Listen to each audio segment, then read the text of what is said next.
গল্পটি আরও ভালোভাবে উপভোগ করার জন্য হেডফোন ব্যবহার করুন।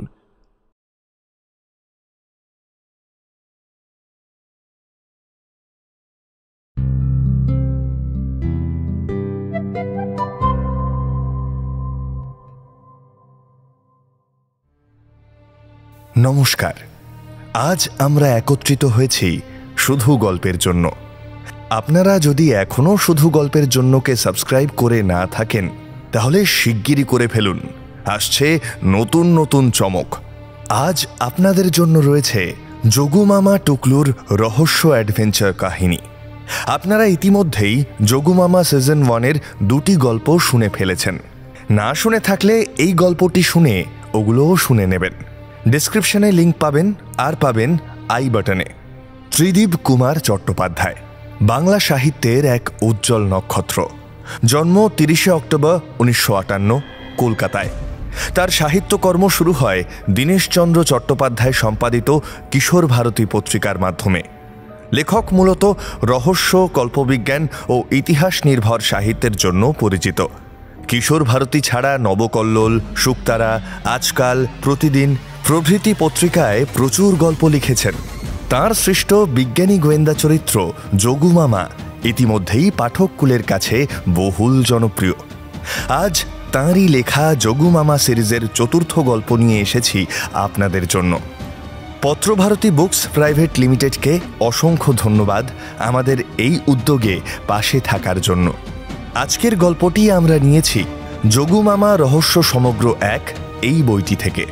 গল্পটি প্রথম প্রকাশিত হয় কিশোর ভারতী 1988-তে মে সংখ্যায়। আচ্ছা, আরও একটা জিনিস বলার, এই গল্পের শেষে কিন্তু রয়েছে একটা দারুণ চমক।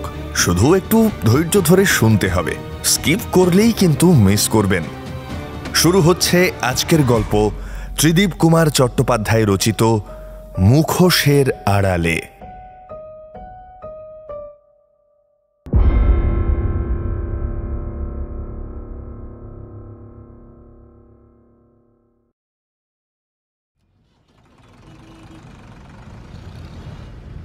রে টুকলু, আরে নে চ, গলাটা একটু ভিজিয়ে আসি, আয়। হ্যাঁ চলো। পাশের চায়ের দোকানটার দিকে এগোলাম। বাস আসতে এখনো বেশ দেরি। নেতারহাট থেকে যে সময় রওনা হয়েছিলাম, মাঝপথে বাসের টায়ার না ফাটলে আগের বাসটাই ধরা যেত। মাধ্যমিক পরীক্ষার পরে টানা 3 মাসের ছুটি। পিকলুর আবার গরমের ছুটির পরপরই সেকেন্ড টার্মের পরীক্ষা। বাড়ি শুদ্ধ সবাই মিলে কোথাও যে বেরিয়ে আসবো সেই উপায় নেই। কিন্তু যোগু মামা, যাকে সকলে এক ডাকে চেনে ডক্টর মুখার্জি নামে, তিনি কিন্তু ঠিক মনে রেখেছিলেন তার ভাগ্নের কথা। মাধ্যমিকের পরে সবে দিন 10 কেটেছে। হঠাৎ একদিন আমাদের বাড়িতে এসে হাজির হলেন মামা। বললেন, টুকলু টুকলু চ চ চ, চল কোথা থেকে ঘুরে আসি। হ্যাঁ চ। এ যে মেঘ না চাইতেই জল। কোথায় মামা? বিহারে, বিহার। মানে হচ্ছে বিহার রাজ্যে বেড়ানো। আমাদের একেবারে পাশেই। আবার দেখ, প্রচুর দেখার জায়গা আছে। দিন 15 একটা ছুটি পেয়েছি, চ, তার মধ্যে যতটা বাড়ি ঘোরা যাবে। কে? সুতরাং চটপট করে লাগেজ গুছিয়ে পরদিনই রাঁচি এক্সপ্রেস ধরে রাঁচি। সেখানে অনন্ত সরখেলের সঙ্গে দেখা করে অতি কষ্টে তাকে বুঝিয়ে সুঝিয়ে তারপরের দিন সোজা নেতারহাট। প্রথমবার রাঁচি গিয়ে দেখা হয়নি বলে আফসোস ছিল। পরে দেখে বুঝলাম সেটা একদম যথার্থ। বনপাহাড় রাজ্যে ভারী চমৎকার জায়গা। গাঢ় সবুজ ঝাউ, পাইন, শিমুল, শিরিষের বন। দূরে অন্য পাহাড় চিরে কোয়েল নামছে রূপলি ফিতের মতো। ছোট ছোট ছড়ানো ছিটানো বাংলো, আর সূর্যোদয়, সূর্যাস্ত অপূর্ব। 1.5 দিন ওখানে কাটিয়ে ভোর ভোর চেপে বসেছি রাঁচিগামী বাসে। কুরুতে নেমে বাস বদল করে রওনা হতে হবে ডালটনগঞ্জের দিকে। সেখান থেকে বেতেলা ন্যাশনাল পার্ক। পাহাড় ছেড়ে এবার আমরা যাচ্ছি জঙ্গলে। কিন্তু কপালে দুর্ভোগ, আমরা এখন বসে আছি কুরুর এক চায়ের দোকানে। বাসের অপেক্ষায় মামা বললেন, উফ, এই হয়েছে এক অবস্থা। পরের বাসটা ঠিক মতো এলে হয়। Disgusting transport. যে অবস্থা হয়েছে, মানে কোনো কিছুই ঠিক মতো আর চলছে না। চলবেটা কি করে জানো মামা? কিছুদিন আগে কিশোর ভারতীতে একটা সম্পাদকীয় পড়ছিলাম। তার হেডিং ছিল মস্তকে দংশিছে ফণি তাথা বাঁধিবি কোথায়। দেশটার সব থেকে উপর মহলেই করাপশনের বীজ ঢুকে পড়েছে। সেখানে পুরো সিস্টেমটা। বাসের গর্জন শোনা গেল। লাফিয়ে উঠে বাইরে এলাম। হ্যাঁ, রাঁচির দিক থেকেই আসছে। আরে বাস, লেখা আছে ডালটনগঞ্জ। আদেও ট্যুরিস্ট বাস নয়, একেবারে সাধারণ মানুষের বাস। দমচাপা ভিড়, গাগঞ্জের আদিবাসী মানুষজনে বোঝাই। এমনকি ছাদও খালি নেই, সেখানেও মানুষ। ব্যাগ নিয়ে ঠেলে ঠুলে ভেতরে ঢুকেছি। উফ, কি ব্যবসা গরম, তত্তর করে ঘামছি। কিন্তু যোগু মামা নির্বিকার, হেসে বললেন, খেতেই কষ্ট হচ্ছে রে। আর এই মানুষগুলোকে দেখ, কোনো কষ্ট নেই, দিব্যি গপ্প করতে করতে চলেছে। আসলে কি জানিস টুকলু, শরীরের নাম হলো মহাশয়, যা সবে তাই সয়। মামা, কোনাকুনি সিটের লোকটাকে দেখেছো? ফ্রেঞ্চ কাট, দাড়ি, গগলস। দেখেছি। বাসে চাপার একটু পর আমার চোখ চলে গিয়েছিল লোকটার দিকে। কোনো বাবু শ্রেণীর লোকে বাসে থাকলে অন্যদের ভিড়ে তাকে নজরে পড়বেই। তার উপরে লোকটি আর চোখে আমাদের দিকে তাকাচ্ছে। কপাল জোরে সামনের সিট দুটো ফাঁকা হয়ে গেল। চটপট বসে পড়লাম। সন্দেহজনক লোকটি ঠিক আমাদের পিছনে। হঠাৎ লোকটি ঝুঁকে পড়ল আমাদের ঘাড়ের ওপরে, গম্ভীরভাবে বলল, যাচ্ছেন কোথায়? আমরা তো যাচ্ছি শেষ পর্যন্ত, কিন্তু পট্টনায়ক হঠাৎ এই ছদ্মবেশে কেন? হ্যাঁ, চিনতে পেরেছেন? সাংঘাতিক চোখ তো আপনার। কিন্তু ডক্টর মুখার্জি বা অন্য কেউ চিনতে পারবে না তো? না, তা পারবে না, কিন্তু ব্যাপারটা কি? আপনি জানেন না? আমি তো ভাবলাম আপনিও বোধহয় একই উদ্দেশ্যে। না না, মোটেই না।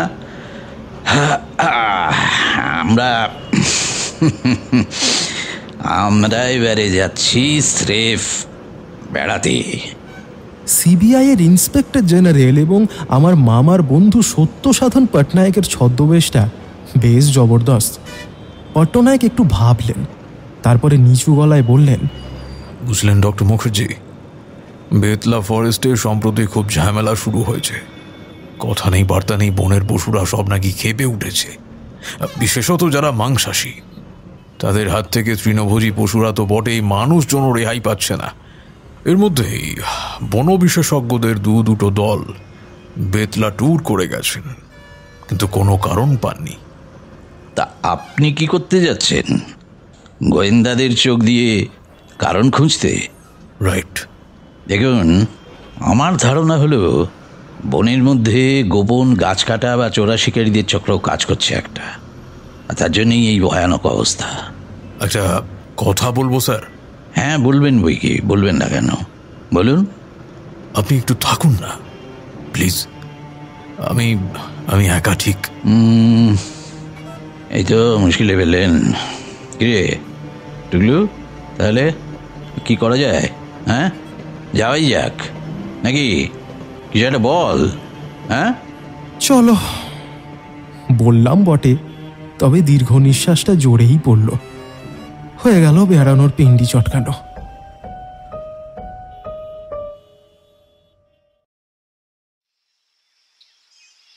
বেতলা ফরেস্টের রেঞ্জার জগমোহন লাল মানুষটি ভারী আমোহিক। তার বাংলোয় বসে কথা হচ্ছিল। মামাকে সঙ্গে পাওয়ার পর থেকে পট্টনায়ক বেশ মেজাজে আছেন।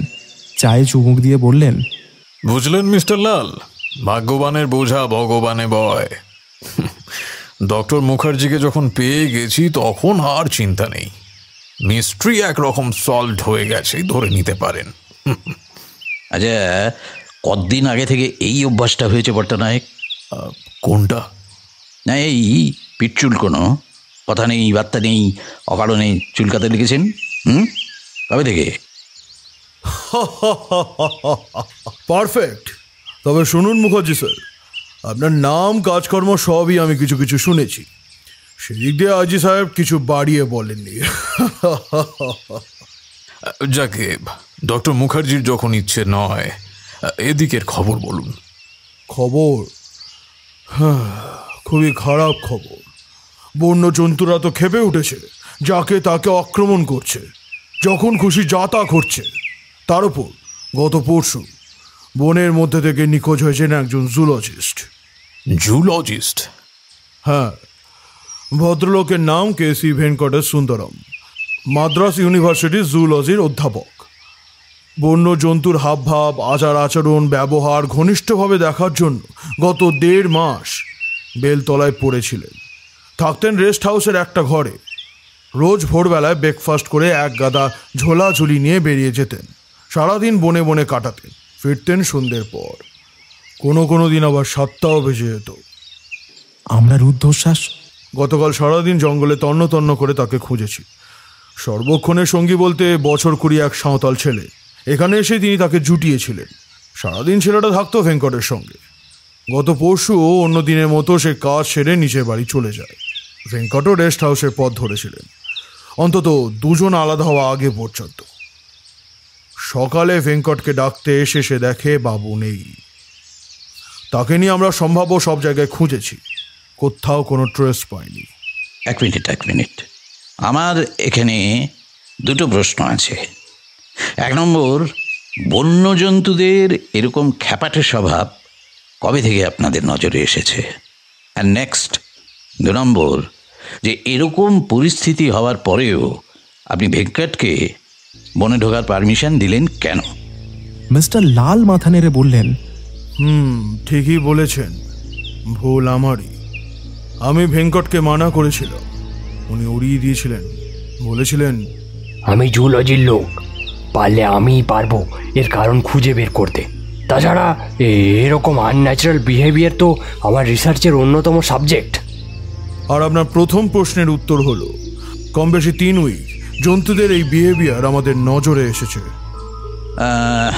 আচ্ছা, ওই আদিবাসী ছেলেটিকে একবার ডাকা যাবে? নিশ্চয়ই। এই ছবিল, বীরুকে। বাবু, ও রেঞ্জার বাবু। লালের কথা শেষ হলো না, হঠাৎ বাইরে থেকে একটা তীক্ষ্ণ স্বর এসে আছড়ে পড়ল।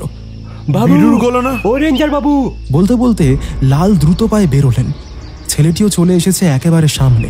তার 2 চোখ বিস্ফারিত। হাঁপাতে হাঁপাতে সে বললে, সাপ খুন হয়েছে, বনের মধ্যে লাশ। চলুন পট্টনায়ক, যাওয়া যাক, আসুন। দ্রুত বাইরে দাঁড়ানো ফরেস্টের জিপে উঠে বসলাম। পথ দেখিয়ে নিয়ে যাচ্ছে বীরু। প্রায় মাইল 3 চলার পরে জিপ থামল।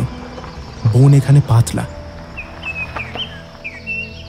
নামতে নামতে চোখে পড়ল একটু দূরে গোল হয়ে দাঁড়িয়ে আছে বেশ কিছু মানুষজন, বেশিরভাগই আদিবাসী মানুষ। গুঞ্জন উঠল, সাবরা সব আইছে, হাট যা সব হাট যা। ইস, এ কি! আতঙ্কে কেঁপে উঠেছে শরীরটা। কি বিভৎস! মৃতদেহের মুখ চেনার উপায় নেই। কোনো হিংস্র জন্তু ভয়ঙ্কর আক্রোশে কামড়ে কামড়ে তাকে ফালা ফালা করে দিয়েছে। দেহের অন্য অংশেও হিংস্র কামড়ের দগদগে ক্ষত, প্যান্ট শার্ট ছিন্ন ভিন্ন। বীরু অস্ফুট স্বরে বলে ওঠে, চিনা যায় না বাবু, আমি সাপের হাড় দেখে চিনলাম। সঙ্গে সঙ্গে চোখ চলে গেছে গলার দিকে। সোনার চেনটি অক্ষত, তার লকেটে ইংরেজিতে মিনে করা 3টে অক্ষর, ভেঙ্কট সুন্দরমের নামের আদ্যাক্ষর। যোগমামার চোখ শুধু মৃতদেহের উপরেই নিবদ্ধ নয়, চারপাশে ঘুরছে। একটু দূর থেকে তিনি কুড়িয়ে আনলেন একটা গোল ফ্রেমের চশমা, সেটাও প্রায় অক্ষত। চশমাটা দেখেই বীরু উত্তেজিত হয়ে উঠল। হ্যাঁ বাবু, এটাই সাহেবের চশমা বটে। কোথায় লুটকে পড়েছিল জানোয়ারের গায়ে? যোগমামা বসে পড়েছেন মৃতদেহর পাশে। হাড়টা তুলে নেড়ে চেড়ে তীক্ষ্ণ দৃষ্টিতে দেখছেন। ক্যামেরার ফ্ল্যাশ কোথেকে এলো? কোথা থেকে এক শহুরে ভদ্রলোক উদয় হয়ে ছবি তুলছেন। পট্টনায়ক ঝাঁঝালো গলায় বললেন, কি ব্যাপার, কে আপনি? আগে আমি রিপোর্টার। বিনীত হাসিতে মুখ ভরিয়ে ভদ্রলোক পকেট থেকে কার্ড বার করে এগিয়ে দিলেন। PK থ্যাকারে, রিপোর্টার, মগধ সমাচার ও বোম্বে নিউজ। রিপোর্টার এই জঙ্গলে হাজির হয়ে গেছে। পট্টনায়কও বিষয়টা বোঝেন, তাই তার গলা মুহূর্তে নরম হয়ে গেল। মিস্টার থ্যাকারে, আমাদের কিন্তু একটা অনুরোধ আছে। আপনি নিশ্চয়ই জানেন কিছু আনন্যাচারাল ইনসিডেন্টসের জন্য এই বন এখন প্রহিবিটেড করা হয়েছে। সেই ব্যাপারেই তদন্ত চলছে, তাই আমরা চাই না এই ব্যাপারে কোনো ছবি বা সংবাদ বেরোক। ঠিক আছে, তবে একটা শর্ত, তদন্তের রেজাল্ট যেন সবার আগে আমরাই ছাপাতে পারি, আমাদের পত্রিকা স্কুপ। নিশ্চয়ই, আপনাকে ফোন করে জানাবো, কথা দিচ্ছি। Thank you. তা আপনাদের পরিচয় জানতে পারি কি? আমি একজন সরকারি বিজ্ঞানী। এখানে এসেছি জন্তু জানোয়ারদের আনন্যাচারাল বিহেভিয়ারের কারণ খুঁজে বের করতে। আর এই দুজন হলেন রেঞ্জার মিস্টার লালের পুরনো বন্ধু আর তার ভাগ্নে। বেড়াতে এসেছিলেন, আটকে গেছেন। আচ্ছা আচ্ছা, তা খুব ভালো লাগলো আলাপ করে। আমি তাহলে চলি, নমস্কার। একজন আদিবাসী বলে উঠল, রিংদা সাহেব, এই বাবুটো কিন্তু প্রথমে এইখানে ছিলেন। আপনারা আসার আগে তাক বারবার নেড়ে সেড়ে দেখছিলেন লাশটা।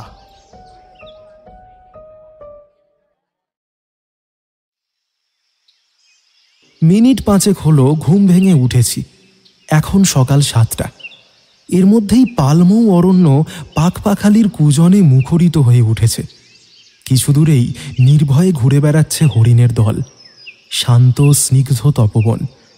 বন বিভাগের রেস্ট হাউসের সামনে ব্যালকনিতে দাঁড়িয়ে মুগ্ধ হয়ে দেখছি এই সবুজ বনানী। এমন শান্ত সুন্দর জায়গাটাতে এ কি শুরু হলো? খুনোখুনি। পৃথিবীতে কি আর শান্তির নীড় থাকবে না কোথাও? গতকাল ভেঙ্কট সুন্দরমের মৃতদেহ পোস্টমর্টমের জন্য পাঠিয়ে দেওয়া হয়েছে। সেই সঙ্গে ফরেস্ট অফিসের রেজিস্টার থেকে বের করা হয়েছে ভেঙ্কটের মাদ্রাজের ঠিকানা। মাদ্রাজ রওনা হয়ে গেছে পট্টনায়ক। এই সবই হয়েছে যোগুমামার কথা মতো। আগামীকাল পট্টনায়কের ফেরার কথা।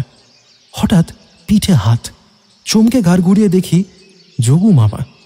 বললাম, কিছু বুঝছো? এখনো নয়, ব্যাপারটা বেশ জটিল। আরে দূর, বেড়াতে এসে কি ঝঞ্ঝাট বলতো টুকলু? হ্যাঁ, তোর বেড়ানোটাই মাটি হলো রে। দোত, বেড়ানো কি পালিয়ে যাচ্ছে নাকি? কিন্তু মামা, নিখোঁজ হবার 2 দিন পরেই বন্য জন্তুদের হাতে ভেঙ্কট মারা পড়লেন কেন? মানে বলছি, উনি এই 2 দিন কোথায় ছিলেন? কি জানিস টুকলু, এই ভেঙ্কটের মৃত্যুটা বন্য জন্তুদের হাতে হয়নি রে। না না না না না, ইট ইজ মার্ডার, খুন। এবং এটা হয়েছে মানুষের হাতে। মানুষের হাতে? ইয়েস, মানুষ। 100% নিশ্চিত এ ব্যাপারে। তাহলে তো সবচেয়ে আগে আমাদের দরকার ওই ভেঙ্কট সুন্দরমের পুরো বায়োডাটাটা। হ্যাঁ নিশ্চয়ই, তার জন্যই তো ওয়েট করছি। নে নে টুকলু, চটপট রেডি হয়ে নে, বনে একবার চক্কর মারতে যাব, বুঝলি? এই খুনের রহস্য সবটাই লুকিয়ে আছে বনের গভীরে। আর আর আর বনের জানোয়ারদের খেপে ওঠার সঙ্গে এই খুনের একটা স্পষ্ট লিঙ্ক আছে। I have to find it. সেই লিঙ্ক যেভাবেই হোক খুঁজে বের করতে হবে। ফরেস্ট ডিপার্টমেন্টের জিপ নিয়ে বেরিয়ে পড়েছি। যোগুমামা জিপ চালাচ্ছেন, পাশে আমি। জঙ্গল ক্রমেই গভীর হচ্ছে। মাঝে মাঝে ফাঁকা ফাঁকা ঘাস বন, ঠিক যেন ছোট ছোট দ্বীপ। সেখানে গাওয়ার বা বুনো মোষের পাল চড়ে বেড়াচ্ছে। ছমছম করছে শরীর, চতুর্দিক নিস্তব্ধ।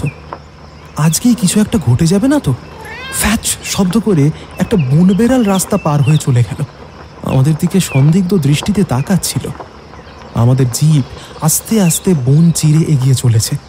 হঠাৎ মামা স্টার্ট বন্ধ করে দিলেন। তারপরে ফিসফিস করে বললেন, শুনতে পাচ্ছিস? শুনতে পাচ্ছিস কিছু? হ্যাঁ, তাই তো। বনের ভেতর থেকে কিছু মানুষের কথোপকথন শোনা যাচ্ছে। চট করে নেমে পড়লেন মামা। ছোট্ট রিভলভারটা পকেট থেকে মামার হাতে উঠে এসেছে। পা টিপে টিপে এগোচ্ছি। বন এখানে বেশ ঘন, ঠাস বুনোট গাছপালা।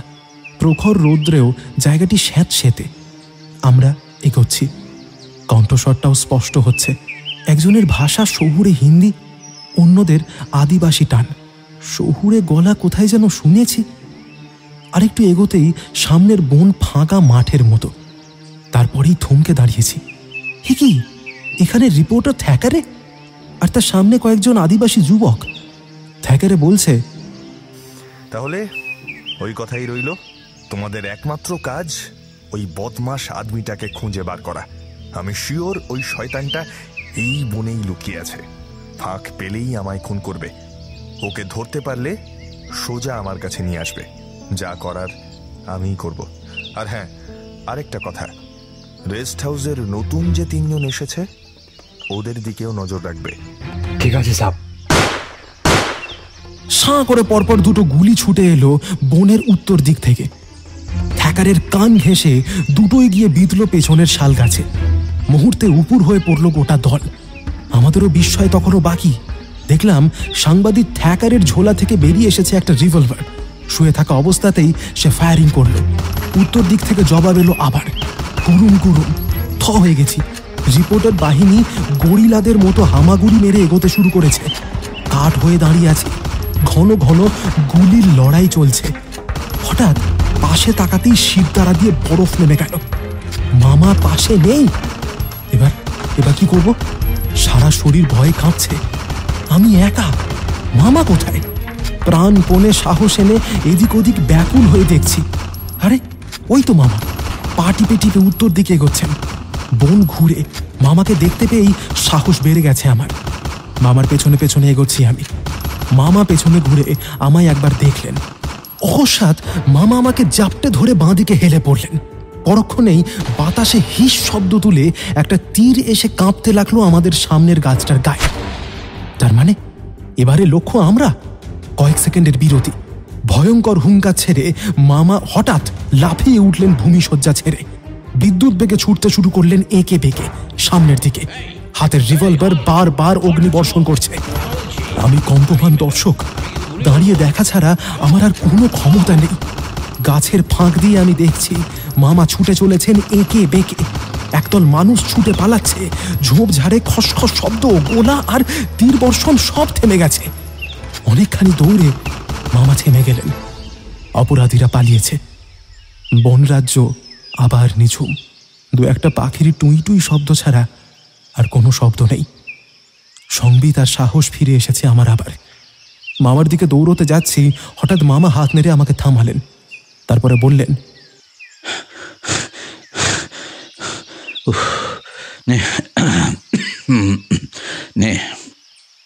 টুকলু নে, চা ওদিকে ওদিকে ওদিকে চা। থ্যাকারের দলকে হাতে পেলেও হবে। কুইক কুইক টুকলু, আয় শিগগির আয়। বলতে বলতে ঊর্ধ্বশ্বাসে ছুটলেন পেছনের দিকে। দোষ কোথায় কি? সব শুনশান। মাটিতে শুধু কিছু পায়ের ছাপ, আর কিচ্ছু নেই। বিবাদমান 2 পক্ষ বনের গভীরে উধাও হয়ে গেছে।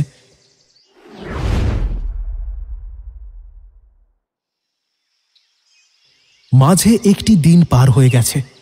পরশু রেস্ট হাউসে ফেরার পর থেকেই মামা মৌনী মামা। কোনো প্রশ্নের জবাব দিচ্ছে না, শুধু তাকিয়ে থাকছেন। মাঝে মাঝে নোট বইতে কী সব লেখালেখি আর আঁকযোগ করছেন। আবার একটু পরেই অস্থির হয়ে ঘরের মধ্যে পায়চারি করছেন। আর নিজের মনে বলছেন,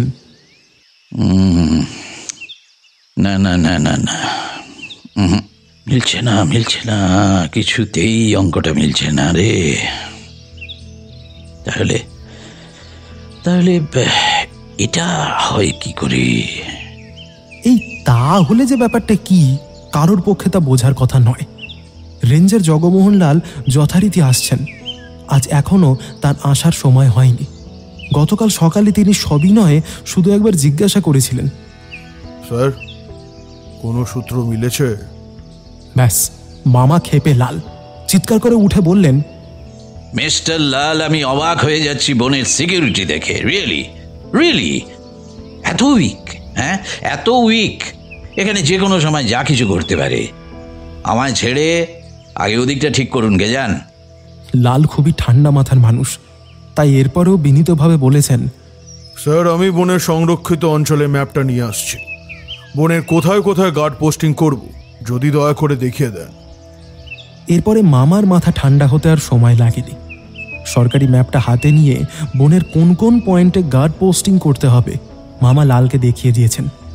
তারপর থেকে বোন এখনো শান্ত। কোনো খারাপ খবর আসেনি। বাইরের জিপের শব্দ এবং হর্ন। মুখ বাড়িয়ে দেখলাম জিপ থেকে নামছেন পট্টনায়ক। সেই একই ছদ্মবেশ, ফ্রেঞ্চ কাট দাড়ি, চোখে গগলস, হাতে ব্রিফকেস। পট্টনায়ককে দেখে মামা চনমনে হয়ে উঠলেন, বললেন, আরে আসুন আসুন আসুন, কি খবর? উফ, আমি যে কি উৎকণ্ঠায় আছি কিভাবে বোঝাবো। বসুন বসুন। পট্টনায়ক ধীরে সুস্থে সোফায় বসলেন। তারপরে বললেন, খবর অনেক, কিন্তু সবার আগে এখন চাই একটা গরম কফি। ঝড়ের বেগে কিচেনে অর্ডার করে এলাম। মামা ইতিমধ্যে একটা সিগারেট এগিয়ে দিয়েছেন। পট্টনায়ক তাতে বুবুক্ষুর মতো টান দিচ্ছেন। কফি এসে গেল। চুমুক দিয়ে পট্টনায়ক বললেন, ডক্টর মুখার্জি, গত দুদিন মাদ্রাস শহরে ঘুরেছি চোরকির মতন। ভেঙ্কট সুন্দরামের আত্মীয় স্বজন, বন্ধু বান্ধব, প্রতিবেশী কাউকে জেরা করতে ছাড়িনি। তার সম্বন্ধে পাওয়া খবরগুলো এক জায়গায় পরপর নোট করেছি। তাছাড়া এনেছি কয়েকটা ফটো। মনে হয় এতে আপনাদের বুঝতে সুবিধে হবে। বাবা বাবা, তাহলে শুরু করুন প্লিজ। পট্টনায়ক পকেট থেকে একখানা কাগজ বের করে বলতে শুরু করলেন, 1. ভেঙ্কট সুন্দরম অবিবাহিত। দাদা বৌদি আর ওই বিবাহিতা বোন আছেন। বাবা মা গত হয়েছেন। একাই থাকতেন, আলাদা একটি বাসা ভাড়া করে। পেশায় ইউনিভার্সিটির জুলজির অধ্যাপক। 2. ইউনিভার্সিটির ল্যাবরেটরি ছাড়াও ভেঙ্কট কাজ করতেন মাদ্রাস শহর ছাড়িয়ে মফস্বল এলাকায় একটি বাসা ভাড়া করে। সেখানে ভেঙ্কট একা নয়, তার সঙ্গে যৌথভাবে আরেক বিজ্ঞানীও কাজ করতেন। তিনি ভেঙ্কটের রিসার্চ পার্টনার। চমকে উঠবেন না, বিজ্ঞানীর নাম পি.কে. থ্যাকারে। এক সেকেন্ড। তার মানে আমাদের সঙ্গে যে রিপোর্টারের আলাপ হয়েছিল? হ্যাঁ ডক্টর মুখার্জি, একই লোক। আমি যে ফটোগুলো জোগাড় করেছি সেখানে ভেঙ্কট সুন্দরামের সঙ্গে তাকেই দেখা যাচ্ছে। দেখাচ্ছি। তার আগে পুরো রিপোর্টটা শুনুন, চমকে ওঠার আরো অনেক কিছু আছে। 3. যদ্দূর জেনেছি, 2 বিজ্ঞানীর গবেষণার বিষয় ছিল প্রাণীদের মস্তিষ্ক। বিভিন্ন ধরনের জানোয়ারের ওপর তারা গবেষণা চালাচ্ছিলেন। ওদের ল্যাবরেটরিতে গেছিলাম। সে এক চিড়িয়াখানা, কত রকমের জানোয়ার যে আছে। 4. এদের সহকর্মী ও প্রতিবেশী বললেন একদিন নাকি 2 বিজ্ঞানী বন্ধুর মধ্যে তীব্র মতভেদ হয়। সেটা শেষ পর্যন্ত এমন চরমে ওঠে যে হঠাৎ একদিন ইউনিভার্সিটি থেকে 2 মাসের ছুটি নিয়ে নিখোঁজ হয়ে যান ভেঙ্কট সুন্দরম। কোথায় তিনি যাচ্ছেন কাউকে জানাননি। তার 2-1 দিনের মধ্যে থ্যাকারে এসে হাজির হয় ইউনিভার্সিটিতে। সে যখন শোনে যে ভেঙ্কট নেই, তখন সবার সামনেই গর্জন করে ওঠে, I must get him and teach him a good lesson. তারপর আর কি, তারপরের খবর সব এখানে। থ্যাকারের প্রফেশন কি ছিল? গভর্নমেন্ট স্পন্সর্ড একটা রিসার্চ ইউনিভার্সিটির সঙ্গে থ্যাকারে যুক্ত ছিল। থ্যাকারেও ব্যাচেলার। তার দেখা নিশ্চয়ই পাননি? না, তার রিসার্চ ইউনিভার্সিটিতে গেছিলাম। ওরা বলল দিন 15-এর ছুটি নিয়েছে থ্যাকারে। এখন কোথায় সে ওরা জানে না। দারুণ, 2 মিলে 4। ইয়েস, সব ক্লিয়ার। মামা, পট্টনায়ক আঙ্কেল, চলুন এখনই রিপোর্টার ওরফে ওই সায়েন্টিস্ট থ্যাকারেকে অ্যারেস্ট করা হোক। থ্যাকারে যে ভেঙ্কট সুন্দরামের খুনি, এতে নিশ্চয়ই কোনো ভুল নেই। তিষ্ঠ, অত লাফিও না। হ্যাঁ, কেসটা খানিকটা খোলসা হলো ঠিকই, কিন্তু ব্যাপারটা এতটা সহজ সরল নয় রে, এতটা সহজ সরল নয়। কেন? আরে আশ্চর্য, পট্টনায়ক না গতপরশুর ব্যাপারটা জানে না, কিন্তু তুই তো জানিস। আর এই ব্যাপারটা যদি তাই হতো, তবে থ্যাকারে সেদিন বনে আদিবাসীদের ট্রেনিং দিচ্ছিল। হ্যাঁ, ট্রেনিং দিচ্ছিল কি উদ্দেশ্যে বল? কি উদ্দেশ্যে?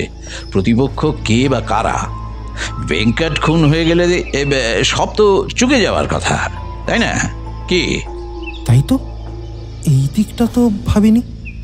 বনে কি ঘটেছিল ডক্টর মুখার্জি? সংক্ষেপে লোমহর্ষক সংঘর্ষের কথা পট্টনায়ককে জানালেন যোগুমামা। তারপরে বললেন, আচ্ছা, এবার ফটোগুলো দেখান তো। বিভিন্ন অনুষ্ঠানে তোলা ছবি, ফ্যামিলির সঙ্গে, বিশ্ববিদ্যালয়ের সহকর্মীদের সঙ্গে। হাসি মুখে দাঁড়িয়ে রয়েছেন ভেঙ্কট সুন্দরম। একটা মাত্র ছবিতে ভেঙ্কট ও থ্যাকারে পাশাপাশি কাজ করছেন ল্যাবরেটরিতে।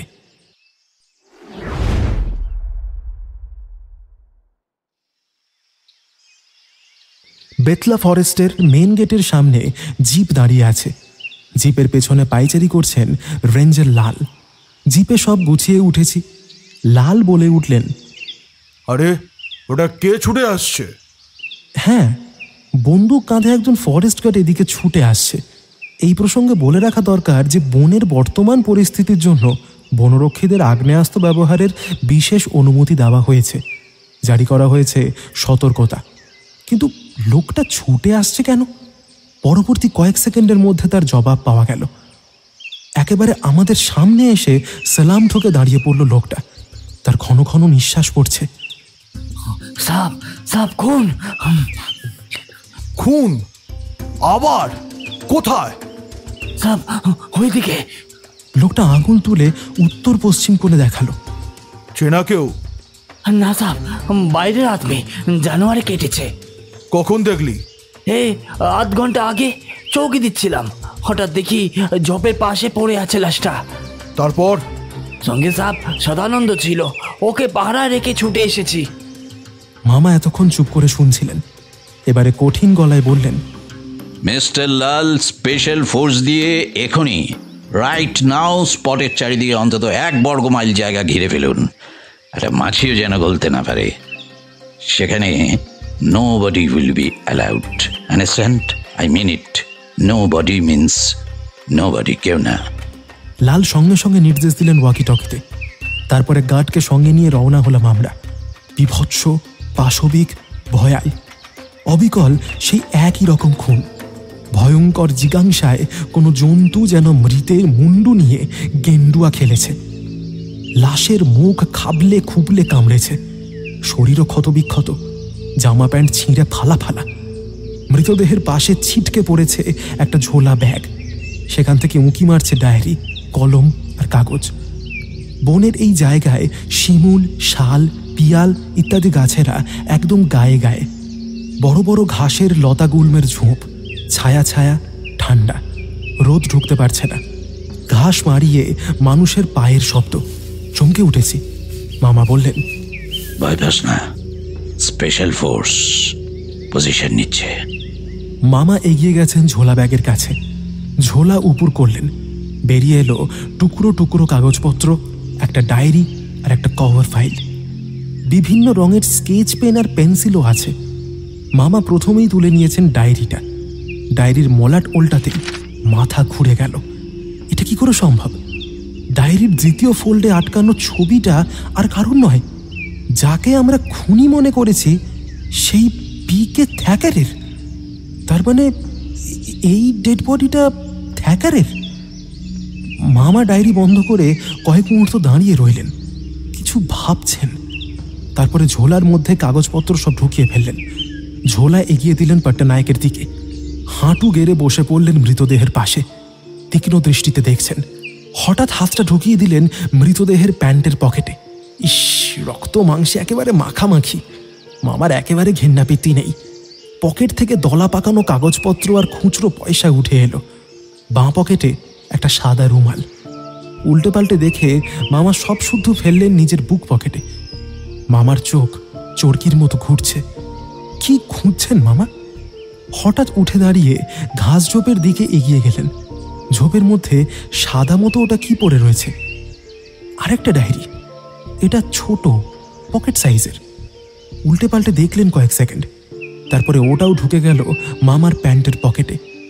মামা বললেন, ব্যাস, আমার কাজ কমপ্লিট, শেষ।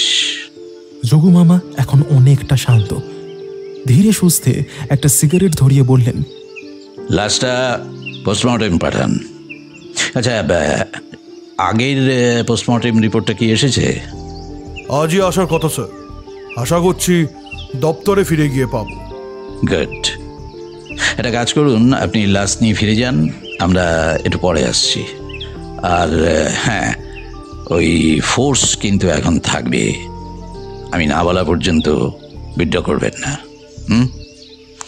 চলুন পটনায়ক, এখন একটু জঙ্গলের বিউটি এনজয় করা যাক, আসুন। এনজয়? মামাকে চিনি না, আমি শিওর মামা এখন বনের মধ্যে আরও কিছু সূত্র পাবার আশা করছেন। বনের মধ্যে ঘুরছি, নানা ধরনের গাছপালা, মামা চিনিয়ে দিচ্ছেন মাঝে মধ্যে। দেখ, এটা শাল, আর ওই ওটা হচ্ছে কেঁদ। এদিকে এদিকে, এই যে এইটা, এর নাম হচ্ছে মহুয়া। হ্যাঁ, এর ফুল থেকে আদিবাসীরা রস বের করে ব্যবহার করে, সে ভীষণ নেশার জিনিস। হ্যাঁ, তার নামও মহুয়া। মাঝে মাঝেই মহুয়া টেনে। বলতে বলতে থেমে গেলেন, তীর গতিতে এগিয়ে গেলেন সামনের একটা ঝোপের দিকে। ওটা কি? ছোট্ট একটা তাঁবুর মতো, লতাপাতা গাছপালা দিয়ে সুনিপুণভাবে আড়াল করা। কোনো কুশলী মানুষ নিশ্চয়ই তৈরি করেছে এই গোপন আস্তানাটা গোপনে ব্যবহার করার জন্য। মামা চট করে ঢুকে গেলেন তাঁবুর ভেতরে। কয়েক মুহূর্ত আর কোনো সাড়া নেই, তারপরেই ভেতর থেকে ভেসে এলো একটা উল্লাসিত গলা। পেয়েছি পেয়েছি পেয়েছি, yes yes yes, got it got it.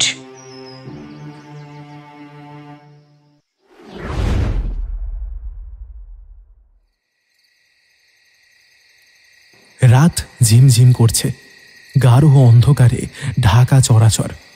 একটা না, শুধু ঝিঁঝির ডাক। মাঝে মাঝে কর্কশ কণ্ঠে ডেকে উঠছে কোনো রাত চড়া পাখি, কখনো কোনো বন্য সাপদের চাপা গর্জন। সময় বয়ে চলেছে ধীরে ধীরে, অতি ধীরে, কাটতেই চাইছে না। কতক্ষণ আর কতক্ষণ? কেউ কি সত্যিই আসবে? যোগমামা বলেছেন, আসবে, নিশ্চয়ই আসবে।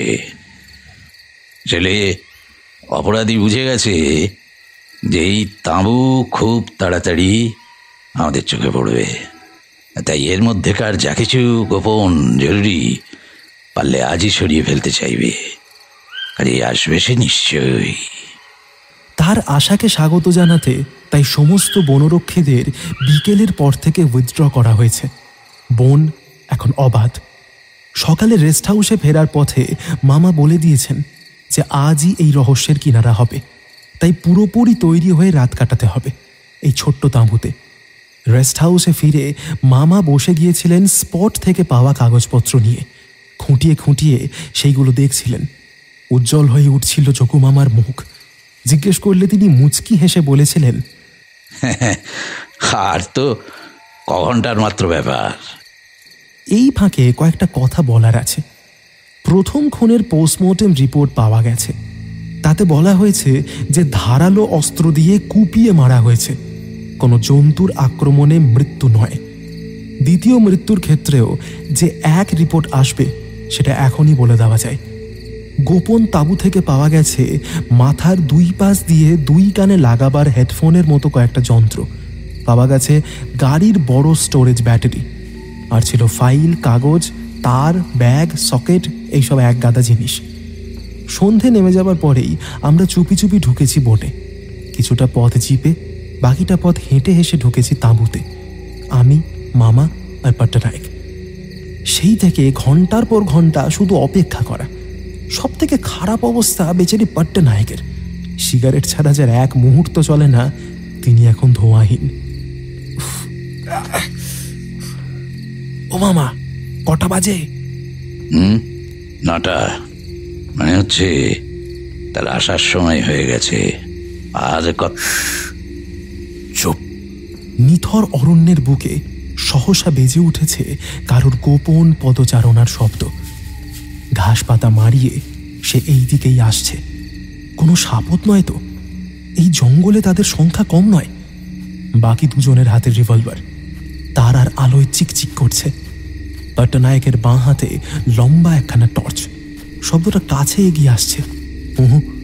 একটা তো নয়, পাশাপাশি পা ফেলার দুটো শব্দ। অর্থাৎ আগন্তুক একজন নয়, দুজন। আমরা তৈরি। তাঁবুতে ঢোকার এক কোণ ঘেঁষে পট্টনায়ক, অন্য কোণে মামা এবং আমি। আমার হাতে একটা লম্বা লাঠি। এবার দুজনের আলাপ শোনা যাচ্ছে। বীরু শোন, আমি ঢুকবো আর মালগুলো নিয়ে বেরোবো। তুই বাইরে একদম রেডি থাকবি। কারো কোনো সাড়া পেলেই কুইক শীষ দিবি আর তীর চালিয়ে দিবি, কেমন? ঠিক আছে সাব। বীরু? এ কোন বীরু? সেই বীরু না অন্য কেউ? কিন্তু দুটো গলায় আগে শুনেছি। এরপরেই তাঁবুর পর্দা সন্তর্পণে সরে গেল। বাইরে আবছা জ্যোৎস্না। একটা ছায়ামূর্তি ঢুকছে তাঁবুর ভেতরে, হাতে টর্চ জ্বালিয়েছে। আলোর বৃত্ত কাঁপছে তাঁবুর কাপড়ে। উফ! পট্টনায়কের বাড়ানো পায়ের অব্যর্থ কাঁচি। অস্ফুট আর্তনাদ করে হুমড়ি খেয়ে পড়েছে ছায়ামূর্তি। আর তৎক্ষণাৎ পট্টনায়ক ছিটকে চলে এসেছেন বাইরে।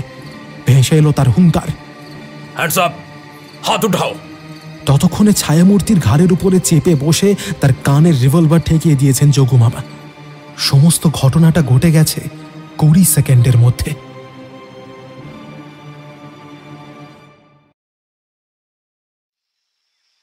সবাই বেশ ফুরফুরে মেজাজে।